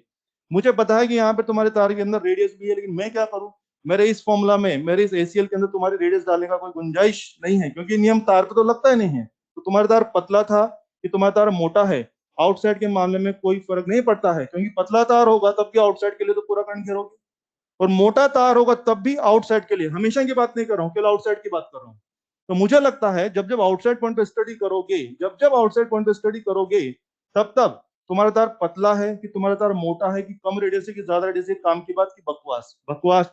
क्योंकि जब जब आउटसाइड की बात करोगे बॉस, पतला तार है तो भी आई करंट घेरोगे, मोटा तार है तो भी आई करंट घेरोगे, और मोटा तार है तो भी पूरा आई करंट घेरोगे। इसका मतलब मैं क्या सिखा दूं आप लोगों को कि जब जब आउटसाइड की बात होगी एक ही आंसर है क्या? ये तो वही है, जब जब आउटसाइड पॉइंट की बात होगी एक ही आंसर है। तुम्हारा तार कौन सा कोई फर्क नहीं पड़ता, पतला तार, मोटा तार, कम रेडियस का तार, ज्यादा रेडियस का तार, सब बकवास, काम की बात। आंसर इज ये तो वही है, whenever it is about the outside point. सुन रहे हैं मेरी भाषा, सुन रहे हैं? एक बात। दूसरी बात, अगर मान लीजिए कभी करंट ही नहीं घेर पाए तो क्या माहौल जीरो ही बनेगा? यस। तो ध्यान दें, जब जब पूरा करंट घेरोगे घेरोगे एक ही आंसर है, जब जब करंट नहीं घेरोगे तब भी एक ही आंसर है, माहौल नहीं बनेगा। और जब जब पार्शियल करंट घेरोगे क्या तब थोड़ा सा काम करना पड़ेगा? यस। तो मुझे लगता है आपको एम्पियर्स लॉ लगा के काम करने की जरूरत केवल एक ही जगह पड़ने वाली है, जब जब तार में से पार्शियल करंट घेरोगे तो काम करना पड़ेगा, पूरा करंट घेरो तो काम मत करना, ये आंसर बोल देना। जीरो करंट घेरोगे तब भी काम मत करना, सीधा जीरो आंसर बोल देना। काम केवल एक ही कंडीशन में करना पड़ेगा कि पार्शियल करंट गिरा तो काम करना पड़ेगा। सुन ली मेरी बात, समझ में आ गई है? और समझ में आ गई तो फिर आंसर दें। दो मेंबर खत्म हो गए, तीसरा मेंबर होलो पाइप।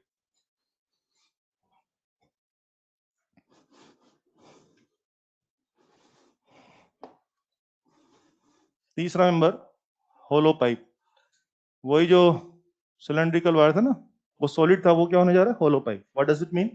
ये देखिए वही चीज है, लेकिन इस बार ये डैश डैश डैश, वही आर रेडियस वाला मामला है, लेकिन वो सॉलिड था और ये कैसा हो गया? होलो पाइप हो गया। इसमें से अगर मैं आई करंट चलाऊंगा तो आई करंट क्या हो रहा है? आई करंट मान लेते हैं इस तरह से ऊपर चढ़ रहा है। मुझे बताएंगे, पिछले बार में आई करंट पूरे क्रॉस सेक्शन से ऊपर जा रहा था, इसमें आई करंट पूरे क्रॉस सेक्शन या केवल दीवारों में से? केवल दीवारों में से। Pipe pipe you know, hollow pipe, ये हो गया, ऐसा चल रहा है। अगर मैं इसका क्रॉस सेक्शन आपको दिखाऊं तो फ्रंट व्यू हो गया, क्रॉस सेक्शन दिखाऊं तो क्या होगा? पॉइंट होगा, डिस्क होगा या रिंग होगा? रिंग होगा, ring, very good. Ring, radius कितनी है? आर, और क्या? आई करंट डॉट, ये यूं करके सारा है, पता लग रहा है सबको? यस। तो वही चीज है, अभी वो चीज सॉलिड थी, अभी वही चीज क्या हो गई है? होलो पाइप में कन्वर्ट हो गई। ठीक है, अब आ जाओ, देखते हैं कितना समझ में आया तुम लोगों को। हाँ जी, बना ले सबने? मुझे बताइए, वापस से मुझे इसके लिए चार जगह स्टडी करना है। मुझे बताइए, बी आउटसाइड, यस, सोल्व करना है, डायरेक्ट बोल सकते हैं, डायरेक्ट बोल सकते हैं, क्या बोल सकते हैं? ये तो वही है, बोल सकते हैं डायरेक्ट आंसर, ये तो वही है, बोल सकते हैं क्या? लेकिन इस बार पाइप तो होलो है यार, और पाइप सॉलिड होता तो पाइप पतला होता तो? वेरी गुड, ये मुझे कहना है, तुम्हारा वायर पतला तार, मोटा तार, सॉलिड तार, होलो तार, कम रेडियस वाला तार, ज्यादा रेडियस वाला तार, भाड़ में क्या तार, आग लगा दो तार को। यस। माहौल अलग होगा कि same same? Same same. When ever it is about outside, क्योंकि बॉस सॉलिड तार होता तो आउटसाइड में ही पूरा आई करंट घेरते, और बॉस इसके भी आउटसाइड में काम करो तो पूरा आई करंट घेरोगे ना। तो जब जब आउटसाइड में काम करना होगा तो वहां पे तार का कोई इंपोर्टेंस नहीं है, क्योंकि अब आप हर बार पूरा करंट घेर के बैठेंगे। तो क्या मैं कह दूं ये तो था नहीं, वही है? वेरी गुड, ये तो वही है, वेरी गुड। बी सरफेस, वही सरफेस पे ले आए इसको, बोलो आंसर इज ये तो वही है कि उसका भाई है? स्मॉल आर, अबे कैपिटल आर हो जाएगा ना? हाँ, कैपिटल आर हो जाएगा। वही है कि उसका भाई है ये? उसका भाई है, पहचान लो। बी इनसाइड बनाने जा रहे हैं। वो पाइप में करंट नहीं है क्या? कौन बोल रहा है नहीं है बे? पाइप में करंट है कि नहीं है? है, हाँ। जो पूछ रहा उसका जवाब दो बे, तुम्हारी ऐसी तैसी है। चला, तुम जो सोच के बैठे वही पूछेगा एग्जामिनर। पाइप में करंट है कि नहीं है? है। मगर हमें किससे मतलब है, पाइप करंट या घेरा हुआ करंट? यू नो बॉस, अगर अंदर पाथ मान लिया तो करंट घेरने को नहीं मिलेगा, और करंट नहीं घेरोगे, याद है, ज्यादा करंट घेरोगे ज्यादा माहौल बनेगा, कम करंट घेरोगे कम माहौल बनेगा, और जीरो करंट घेरोगे तो जीरो माहौल बनेगा। बी इनसाइड सोल्व करेंगे, जीरो छाप दें, जीरो छाप दें। और अंदर में जीरो है भाई साहब, तो मेरे ख्याल से एक्सिस भी अंदर ही होता है, तो अंदर में भी क्या हो जाएगा? जीरो। मंत्र याद रख लेना, ज्यादा करंट घेरोगे ज्यादा माहौल बनेगा, कम करंट घेरोगे कम माहौल बनेगा, और जीरो करंट घेरोगे तो जीरो माहौल बनेगा। और जब जब बाहर की बातें होंगी, जब जब बाहर की बातें होंगी, आंसर इज ये। तो वही है, वेदर यू आर पतला तार, मोटा तार, खोखला तार, सॉलिड तार, वॉट एवर यू आर, कुछ भी बकवास, लेकिन आंसर इज ये। तो वही है। मुझे लगता है सारे फॉर्मूला समझ में आ गए होंगे, और अब ये फॉर्मूला आपको याद होने चाहिए। और हाँ, फॉर्मूला याद करने का ज्यादा अच्छा तरीका क्या है, मेरे ख्याल से मुझे लगता है कि सॉलिड सिलेंड्रिकल वायर हो चाहे होलो पाइप हो, दोनों में आउटसाइड का फॉर्मूला सेम रहा, दोनों में शायद सरफेस का फॉर्मूला भी सेम है, और दोनों में एक्सिस पे भी जीरो है। आई थिंक फर्क सिर्फ कहाँ पे आया है, इनसाइड पे। इनसाइड में शायद वहां पे नॉन जीरो था, और यहाँ पे इनसाइड में जीरो। शायद उसका कारण भी समझते हैं आप। यहाँ पे अंदर में करंट नहीं फंसा तो आपने बोला माहौल नहीं बनेगा, शायद वहां तो अंदर में करंट फंसता था तो आपने बोला माहौल बनेगा, और माहौल बनेगा तो फॉर्मूला याद करिए, mu naught I R upon 2 pi r²। ये थे सारे फॉर्मूला। फॉर्मूला खत्म, कार्यक्रम शुरू। हटा दूं ये सब।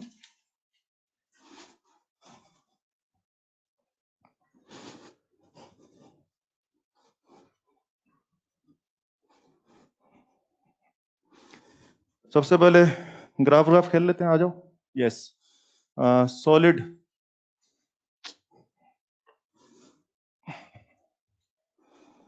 सॉलिड सिलेंड्रिकल वायर के बारे में मैग्नेटिक फील्ड और डिस्टेंस का ग्राफ बनाने को कहा गया है।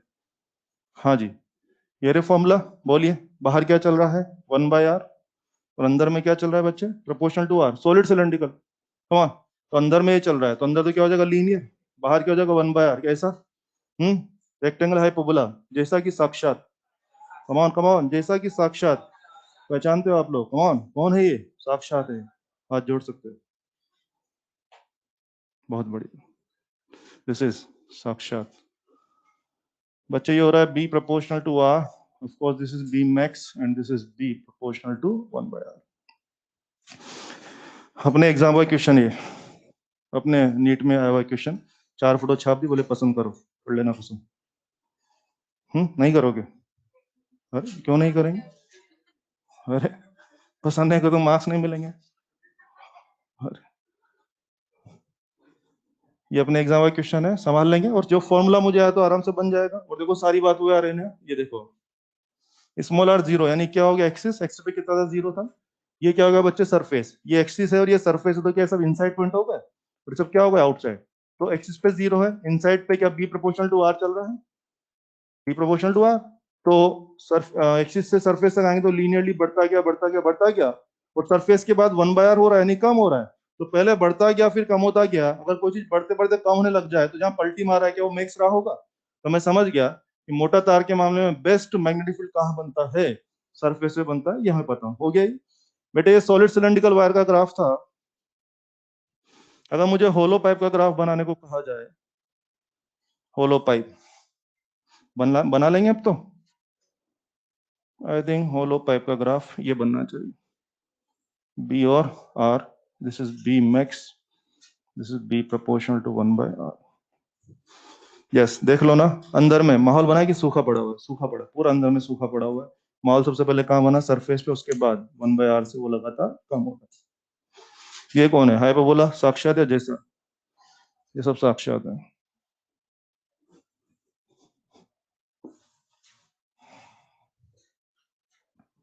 अपने एग्जाम में ये वाला था, इस तरह का भी आ सकता है। अच्छा एक बात और भी है बच्चों, ध्यान दें, अगर मान लीजिए मैंने कभी कहा कि सॉलिड वायर, मैंने कहा सिलेंड्रिकल वायर के बारे में ग्राफ बनाइए, तो वहां बच्चों में कंफ्यूजन आएगा ना कि सॉलिड माने कि होलो माने। कुछ नहीं कहा जाए तो हमें यहाँ सॉलिड मानना है। तो मैं याद होगा इलेक्ट्रोस्टैटिक्स में भी जब स्फीयर के बारे में कुछ नहीं बोलते तो क्या मानते हैं, सॉलिड मानते हैं। मेक श्योर वहां पे आर्गुमेंट नहीं होगा, कुछ नहीं बोला है तो क्या मान के आंसर करना है, सॉलिड वायर मान के आंसर करना है। अगर बाय दी मैसेज ना मिल पा रहा हो तो चल। और देखिए, अभी अपने नीट में जो क्वेश्चन था वो लेते हैं। लिखें, current carrying wire of radius a, current carrying wire of radius a, radius a, और फिर इस तरह शॉर्ट में लिख दो यार। क्या समझ में आ रहा है, एक्सिस से 2a दूर पर मैग्नेटिक फील्ड, और एक्सिस से a/2 दूर पर मैग्नेटिक फील्ड का रेशियो चाहिए। Come on, get the answer. I think 2a तो क्या आउटसाइड का फॉर्मूला लग जाएगा, 2a में क्या लग जाएगा, आउटसाइड, और a/2 में क्या लग जाएगा, कौन, inside. Come on, get the answer. 30 second है आपके पास, जल्दी बोलिए। हाँ बोलें, शाबाश, सोल्व किया ना। मन मना सही है। Come on, get the answer. पीछे भाई, जल्दी जल्दी, कष्ट होगा तब भी सोल्व करना है। हाँ, फॉर्मूला देख लो फटाफट से। आउटसाइड का फॉर्मूला लगा दीजिए और इनसाइड का लगाइए।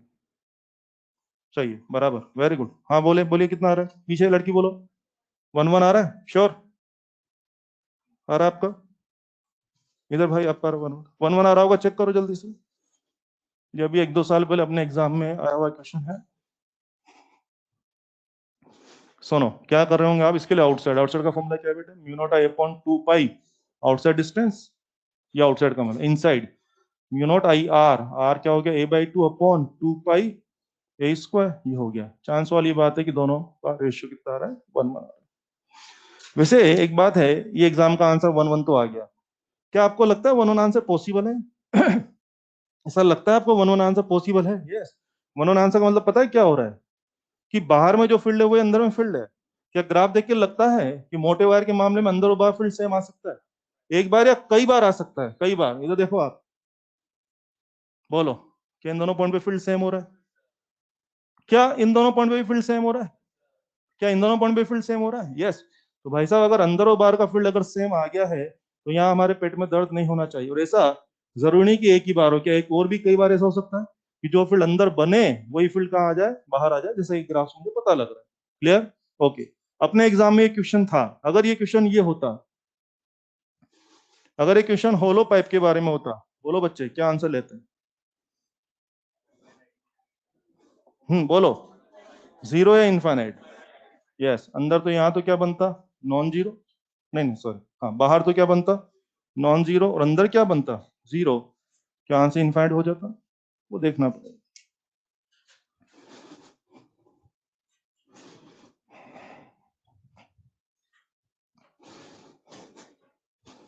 और सुनिए, नीट में एक क्वेश्चन लैंग्वेज के फॉर्म में था, लैंग्वेज सुनने से आंसर आना चाहिए। Come on.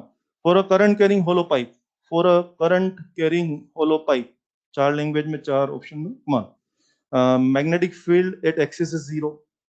दूसरा, magnetic field at surface is zero, at outside is zero, at all inside is zero. All inside, शायद पहला ऑप्शन भी सही था। पहला ऑप्शन में था बेटे कि एक्सिस पे जीरो है, वो भी सही है, लेकिन ज्यादा बेटर ऑप्शन कौन सा रहेगा? फोर्थ वाला, that was saying all inside पे जीरो रहेगा। क्या वो सही आंसर रहेगा? तो अगर इसमें मल्टीपल चॉइस क्वेश्चन होता अपने एग्जाम में तो शायद दो आंसर से हो जाते, मगर अपने एग्जाम में तो सिंगल चॉइस था, तो वहां पे बेस्ट आंसर क्या आ गया? ऑल इनसाइड पे जीरो रहेगा। सहमत है आप लोग? क्योंकि ऑल इनसाइड में एक्सिस भी शामिल हो गया अपने आप, ये हो जाएगा। Very good. अगला क्वेश्चन लिखे, cross section of cylindrical wire, cross section of cylindrical wire is as shown, is as shown,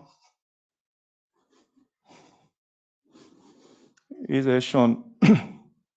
Find magnetic field at,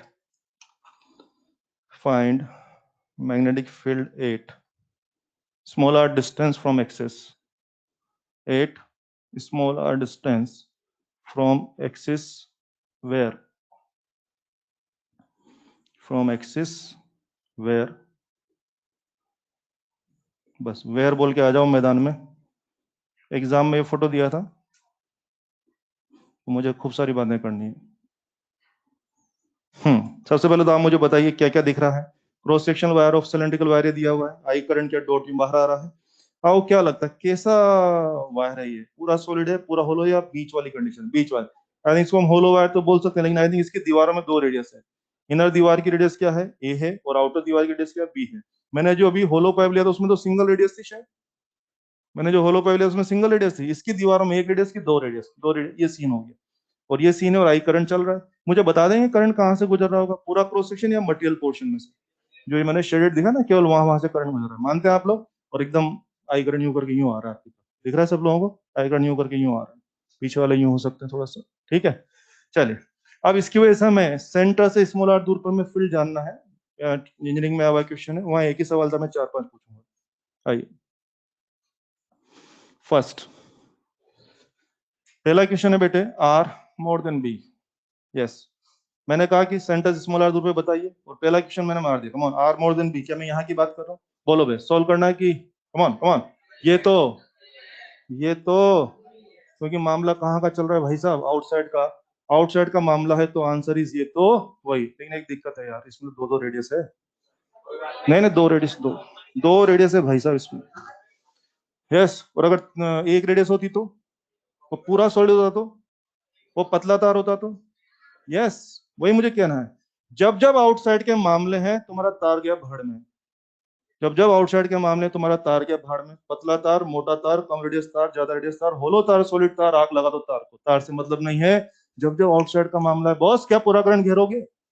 अरे आप कुछ भी हो, अगर बाहर की बात करो तो क्या पूरा ही करंट घेरोगे? और जब जब पूरा करंट घेरोगे, एक ही आंसर है, ये तो पहचान लो। आंसर इज ये तो वही था या वही है? वही है, वेरी गुड। अब सही बोल रही लड़की। कमाल। यही मैं चाहता था कि जहां पर आंसर, जब जब मतलब इस बात को एक मैसेज की तरह ले लें आप लोग, थोड़ा पढ़ा मैं देसी में रहा हूं, लेकिन जब जब आप बाहर की बात करोगे तो भाई पूरा ही करंट घेरोगे यार। मस्त रहिए, डायरेक्ट छाप दो। कमान, आर बराबर बी। कमान, बी बराबर म्यू नॉट आई। कमान, ये तो वही है कि उसका भाई है। पहचान लोगे? ये उसका भाई है, यू नो, सरफेस। आजकल सबको पहचानने लगे हो, हाँ? उसको भी पहचानते, भाई को भी पहचानते हैं। उस दिन पूरे खानदान को पहचाना।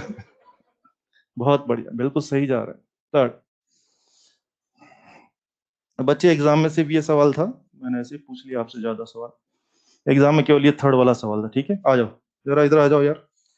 ए और बी के बीच में शायद यहाँ मांग रहे हो इस बार आप मुझसे। कमॉन, दिख रहा है क्या बच्चे को? यहाँ मांग रहे हो ना? और यहाँ मांग रहे हो तो बताओ यार, रटा हुआ आंसर नहीं चलेगा। इस बार पूरा करंट घेरे क्या? नो। क्या इस बार जीरो करंट घेरे क्या? नो। क्या इस बार पार्शियल करंट घेरे हैं? और जब जब पार्शियल करंट घेरोगे तब थोड़ा कष्ट करना पड़ेगा, वरना तो डायरेक्ट आंसर देते। कमॉन, कष्ट करने के लिए क्या मैं क्लोज पाथ लगा दूं यहाँ? एमपीएस से बात करने जा रहे हैं, आ जाओ। बी डी एल cos 0 बराबर म्यू नॉट समेशन है। आ जाओ, B integration dl will be 2 pi R mu not summation I. Summation I बोले तो घेरा हुआ करंट। यस, जरा देखिए, आई करंट कितने क्रॉस सेक्शन से गुजर रहा था? I pi B square minus pi a square. हो गया, this is current per unit area. तो मैं अपने काम के एरिया से मल्टीप्लाई कर लूं इसको। मेरे काम का एरिया कितना है? हाँ, pi R square minus pi a square. Notice करिए, जो पाई ए स्क्वायर जो ये काम कर रहा है कि फर्जी एरिया, फर्जी एरिया। आई थिंक तुम्हारे पूरे वायर में भी फर्जी एरिया शामिल था, तो आपने अपने वायर में से फर्जी एरिया को हटाया। इसके अलावा क्या मेरे काम के एरिया में भी क्या फर्जी एरिया शामिल था? मेरा जो पोर्शन था उसमें भी फर्जी एरिया, तो फर्जी जहां जहां रहेगा उसको रखना है कि भगाओ, उसको भगाओ। पूरे सिस्टम में भी फर्जी था, भगाया। और मेरा जो काम का एरिया था उसमें भी फर्जी एरिया शामिल था, तो उसको भी भगा दिया। तो ये मेरे इफेक्टिव एरिया हो गया जहां से करंट गुजर रही है, जिसमें मुझे करंट निकालना है। सॉल्व कर लीजिए। बी आपको मिल रहा है mu not I upon 2 pi R R square minus A square upon B square minus A square. ये तो, हाँ, वही है क्या? हाँ, उसका भाई भी नहीं है कि पिताजी एकदम देख रहे डेंजरस। जो भी है, इस बार थोड़ा सा कष्ट करना पड़ेगा, क्योंकि इस बार पार्शियल, ये मैं कहना चाह रहा था, जब जब पार्शियल कर्ण घेरेंगे तो थोड़ा काम करिए, अदरवाइज पूरा कर्ण घेरे तो काम मत करिए, डायरेक्ट आंसर दे सकते हैं। Fourth is, come on, R less than a पे। हाँ, वायर में करंट जीरो है क्या? वायर में करंट है, लेकिन हमें वायर के करंट से मतलब नहीं है। घेरा हुआ करंट जीरो है, और करंट जीरो, जीरो करंट घेरोगे तो जीरो माहौल बनेगा। क्या मैं कह दूं? समेशन आई जीरो, इसलिए माहौल भी जीरो हो जाएगा। आया समझ में?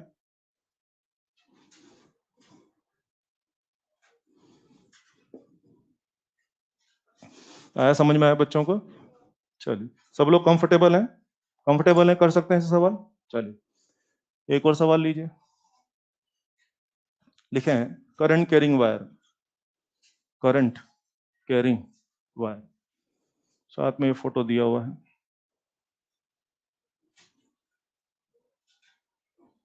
ये देखो। बोतल नहीं है, करंट कैरिंग वायर है। और dash dash dash, you know, dash dash dash, और इसके तो dash dash. Current carrying wire है, एकदम चकाचक बोतल टाइप दिख रहा है, और करंट चल रहा है, मजा आ रहा है। ये लीजिए, मान लेते हैं आई करंट यूं करके चल रहा होगा, ठीक है, चलने दो। अब ये सब दे करके सवाल में कहा जा रहा है कि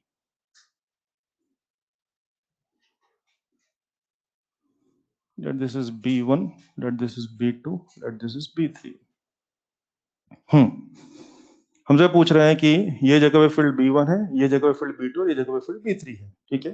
मुझे पूछ रहे हैं B1, B2, B3 का सीक्वेंस क्या होगा, इनमें तीनों में कौन कम या कौन ज्यादा होगा। कौन बराबर होगा। क्यों, मामला कहाँ का है, आउटसाइड का। लेकिन एक दिक्कत आ गई है, यहाँ पे तार की रेडियस कम है, यहाँ पे ज्यादा, यहाँ और ज्यादा है।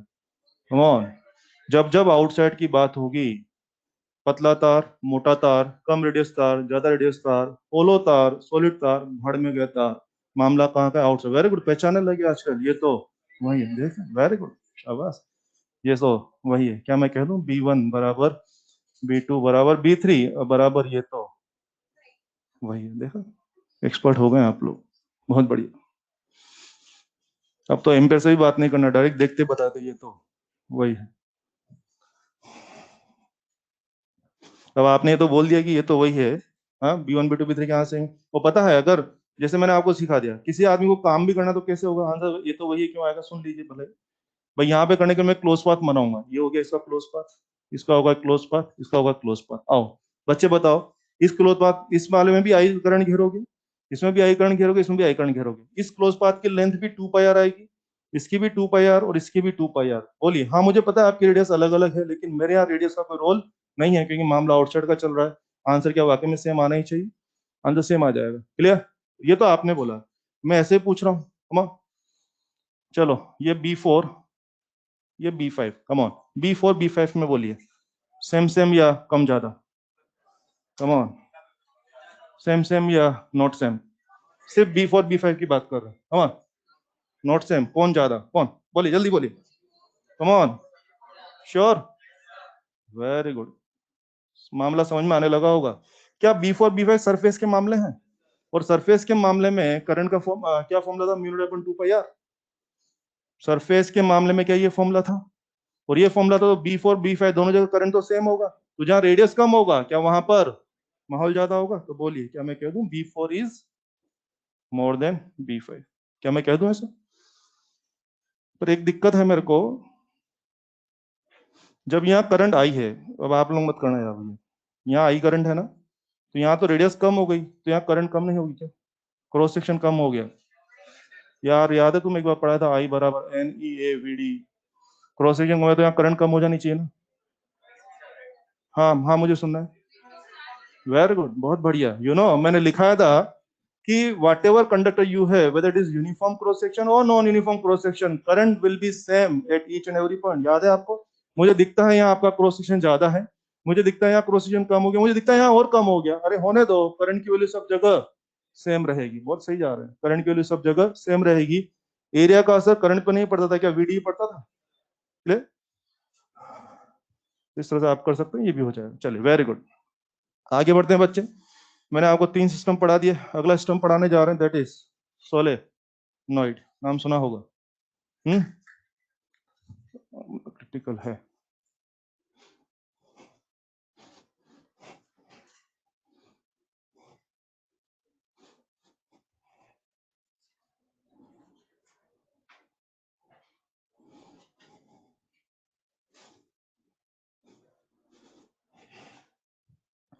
तीन मेंबर हो चुके हैं, अगला मेंबर ले रहा हूँ सोलेनॉइड, इसको मैं बोलूंगा इलेक्ट्रो मैग्नेट भी इसको बोल सकते, सोलेनॉइड या इलेक्ट्रोमैग्नेट।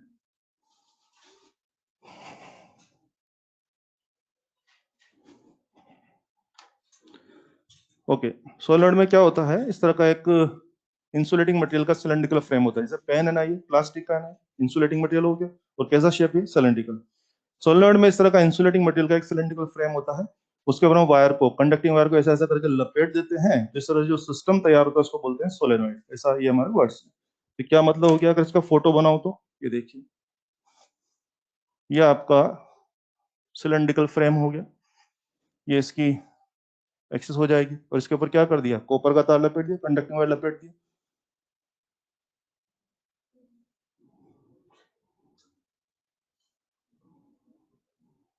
ये देखिए, इसके ऊपर मैंने वायर लपेट दिया तो बच्चों के सिस्टम बने, इसको क्या बोलते हैं, सोलेनोइड बोलते हैं। अब मुझे खूब सारी बातें करनी है। आप देख रहे हैं मैंने क्लियरिटी के लिए 4-5 टर्न बताए हैं, लेकिन जो रियल में जो सोलेनोइड होते हैं जो कि सर्किट्स में इस्तेमाल होते हैं, उन सोलेनोइड के अंदर 4-5 नहीं हजारों टर्न होते हैं। आज सवाल करेंगे तो आप पाएंगे 200 टर्न, 500 टर्न, 2000 टर्न, 5000 टर्न, इस तरह की भाषा आएगी। तो एक बात तो 2-4 टर्न होते हैं कि हजारों टर्न होते हैं, हजारों टर्न।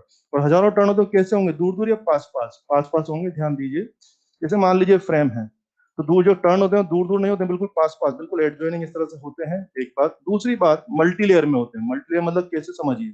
जैसे मान लीजिए आपने मुझे बोला कि इसके ऊपर 1000 टर्न लपेट दे, ठीक है लपेटता हूँ। एक टर्न, उसके बाद दूसरा, तीसरा, करते करते मान लीजिए 500 टर्न मारा, फ्रेम ही खत्म हो गया। और आपने क्या बोला मेरे को, 1000 टर्न लपेट, तो क्या करें, 500 के ऊपर क्या 500 का एक लेयर और आ जाएगा। तो क्या कहें आपसे, फाइनल करते हैं। सोलेनोइड में इंसुलेटिंग फ्रेम के ऊपर कंडक्टिंग वायर को लपेटते हैं। टर्न 2-4 या हजारों, हजारों टर्न है, दूर दूर की, पास पास। सिंगल लेयर की मल्टी लेयर, मल्टी लेयर में होते हैं, ये मुझे आपसे कहना है। सुन लिया आपने। अगर इसको फील करना है, विजुलाइज करना है, अगर इसको इमेज बनानी है, क्योंकि अभी तो आपने देखा नहीं होगा, ध्यान दीजिए। जो सिलाई मशीन में जो धागे का रोल होता है ना, हूँ क्या, सिलाई मशीन, ये कपड़ा कपड़ा, सिलाई, सिलाई मशीन में जो धागे का रोल होता है ना, धागे का रोल को विजुलाइज कर लीजिए, वही आपका सोलनॉइड है। यस, धागे का रोल में क्या होता है, क्या सिलेंड्रिकल फ्रेम होता है क्या, सिलेंड्रिकल फ्रेम होता है ना, वो गत्ते का बना हुआ, कागज का बना सिलेंड्रिकल फ्रेम। उसके बाद धागा लपेटा है ना, धागे के टर्न कितने, 2-4 की हजारों, हजारों, दूर दूर की, पास पास। और सिंगल लेयर की मल्टी लेयर। एग्जैक्टली, अगर इमेज बनानी दिमाग में, तो समझो कि जो धागे का रोल है ना, उसमें धागा हटा के अगर कॉपर का तार लपेट दें, दैट बिकम सोलेनॉइड। सुन लिया सब लोगों ने। जो धागे का रोल है, अगर उसमें धागा हटा के अगर वो कॉपर का तार लपेट दें, तो वो सिस्टम क्या बन जाएगा, सोलेनॉइड बन जाएगा। एक बार। अब मैं कह रहा हूँ कि जो सोलेनॉइड है, इसमें करंट चलाने में माहौल बनेगा। क्यों बनेगा, कैसे बनेगा, उस पर विचार करते हैं। आइए, जरा सोचिए कि इसमें मान लीजिए मैं करंट चलाया, आई करंट चलाया, तो ये देखिए करंट ऊपर जाएगा, पीछे से नीचे आएगा, फिर ऊपर, ऊपर, ऊपर। क्या सभी घेरों में सेम दिशा में, सेम डायरेक्शन में सेम करंट घूमेगा। जितने भी टर्न है, मान लीजिए 1000 टर्न है, तो सभी 1000 टर्न में सेम करंट क्या सेम डायरेक्शन में घूमेगा। और घूमेगा तो अब बताओ क्या होने वाला है। ये रहा फ्रेम। आई थिंक 1000 अगर इसके ऊपर टर्न है, तो क्या इनको मैं 1000 सर्कुलर कोयल मान लूं। 1000 सर्कुलर कोयल, सबकी रेडियस सेम है, सबकी रेडियस सेम है, क्या सब में सेम करंट चल रहा है, क्या सब में सेम करंट, सब में सेम डायरेक्शन में चल रहा है, तो क्या होगा, क्या हर सर्कुलर टर्न अपने अपने सेंटर में माहौल बनाएगा। ये देखिए, पहला टर्न अपने सेंटर में माहौल बना दिया, दूसरा ने भी अपने सेंटर पे, तीसरा ने भी, चौथा ने भी, सब लोगों ने अपने अपने सेंटर में माहौल बना दिया। तो बोलिए इन सबका सेंटर क्या इस एक्सिस पे लाई करता है। तो बताइए क्या हो गया, यहाँ, यहाँ, यहाँ, यहाँ, यहाँ, सब जगह क्या होगा, माहौल अलग अलग की सेम सेम, सेम सेम। तो क्या मैं कह दूं, पूरे फ्रेम में एक फर्स्ट क्लास यूनिफॉर्म फील्ड बन जाएगा। पूरे फ्रेम में फर्स्ट क्लास यूनिफॉर्म फील्ड बन जाएगा। इसीलिए एक स्टेटमेंट दिया जाता है कि सोलेनॉइड में करंट चलाने पर सेम करंट सेम डायरेक्शन में सभी टर्न्स में घूमती है, हर टर्न अपने अपने सेंटर पे कंट्रीब्यूशन देता है, इसलिए पूरे फ्रेम के अंदर यूनिफॉर्म मैग्नेटिक फील्ड डायरेक्शन में, एक्सियल डायरेक्शन में बन जाता है। अब अंदर यूनिफॉर्म फील्ड ही बनेगा, इसको समझाने के दो आइडियाज होते हैं। पहला आइडिया क्या है कि ये मान लीजिए 1000 टर्न है, इसलिए यूनिफॉर्म फील्ड सबने एक जैसा बनाया, क्या बन गया, यूनिफॉर्म बन गया। इसको समझने के बुक्स में एक और तरीका लिखा हुआ है, क्या कि ये जो हजारों टर्न्स हैं, इसको ऐसा मान लीजिए कि ये हेल्महोल्ट्ज पेयर का बहुत बड़ा लार्ज ग्रुप हो गया। हेल्महोल्ट्ज, अभी पढ़ा होगा हेल्महोल्ट्ज। हेल्महोल्ट्ज के बीच में क्या बनता था, यूनिफॉर्म। तो वो यूं कह रहे हैं बुक्स वाले कि इसको आप अगर 1000 टर्न है ना, तो आप ये भी मान सकते हैं it is a large group of Helmholtz pair. Her Helmholtz pair क्या बनाएगा, यूनिफॉर्म, यूनिफॉर्म, यूनिफॉर्म, यूनिफॉर्म। तो क्या होगा, पूरे फ्रेम में फर्स्ट क्लास क्या बन जाएगा, यूनिफॉर्म फील्ड बन जाएगा। अब जब मैं बोलता हूँ कि इसको हेल्महोल्ट्ज पेयर का लार्ज ग्रुप माना जा सकता है, तो यहाँ पर कुछ लोग के पेट में दर्द चालू होता है। हाँ, क्या दर्द चालू होता है, बोले तो हेल्महोल्ट्ज की एक कंडीशन यहाँ पे मिसमैच हो रही, कौन सी, बोले कि हाँ रेडियस सेम है, करंट सेम है, सब सेम। बोले सर आपने कहा डिस्टेंस आर होनी चाहिए। हाँ होनी चाहिए। तो मैंने ये कब कहा कि एक टर्न का दूसरे के साथ हेल्महोल्ट्ज बन रहा है। अरे पहले घेरे का किसी के साथ तो बनेगा, पहले घेरे का दूसरे के साथ सेपरेशन आर नहीं है, तीसरे के साथ नहीं, किसी के साथ तो आर होता होगा।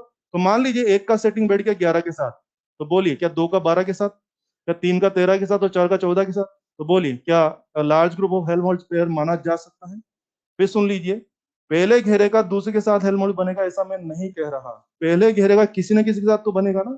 मान लीजिए पहले का 15 के साथ बैठ गया सेटिंग, तो दूसरे का 16 के साथ बैठ जाएगा, तीसरे का 17 के साथ बैठ जाएगा। तो like this it can be considered as a large group of Helmholtz pair. So throughout the frame there will be uniform magnetic field inside the frame. Photo बना लीजिए। अब जो भी फील्ड बनेगा वो तो एक्सियल डायरेक्शन में बनेगा। कहाँ बनेगा, एक्सियल। अब एक्सियल ही बनेगा तो एक्सियल ही लेफ्टवर्ड बनेगा कि राइटवर्ड बनेगा, वो कहाँ से आ जाएगा, राइट हैंड से आ जाएगा। फिलहाल इस फोटो में कहाँ बन रहा है, लेफ्टवर्ड।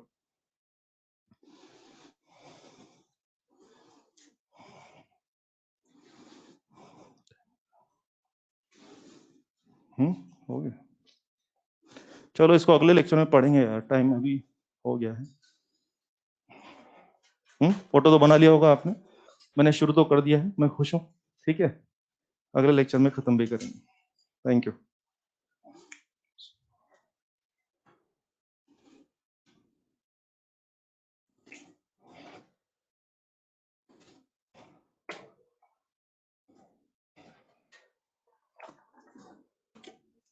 Thank you. सोलनॉइड की शुरुआत हो चुकी है, अगले लेक्चर में इसको खत्म करेंगे और अगले लेक्चर में हम शुरू करेंगे मैग्नेटिक फोर्स।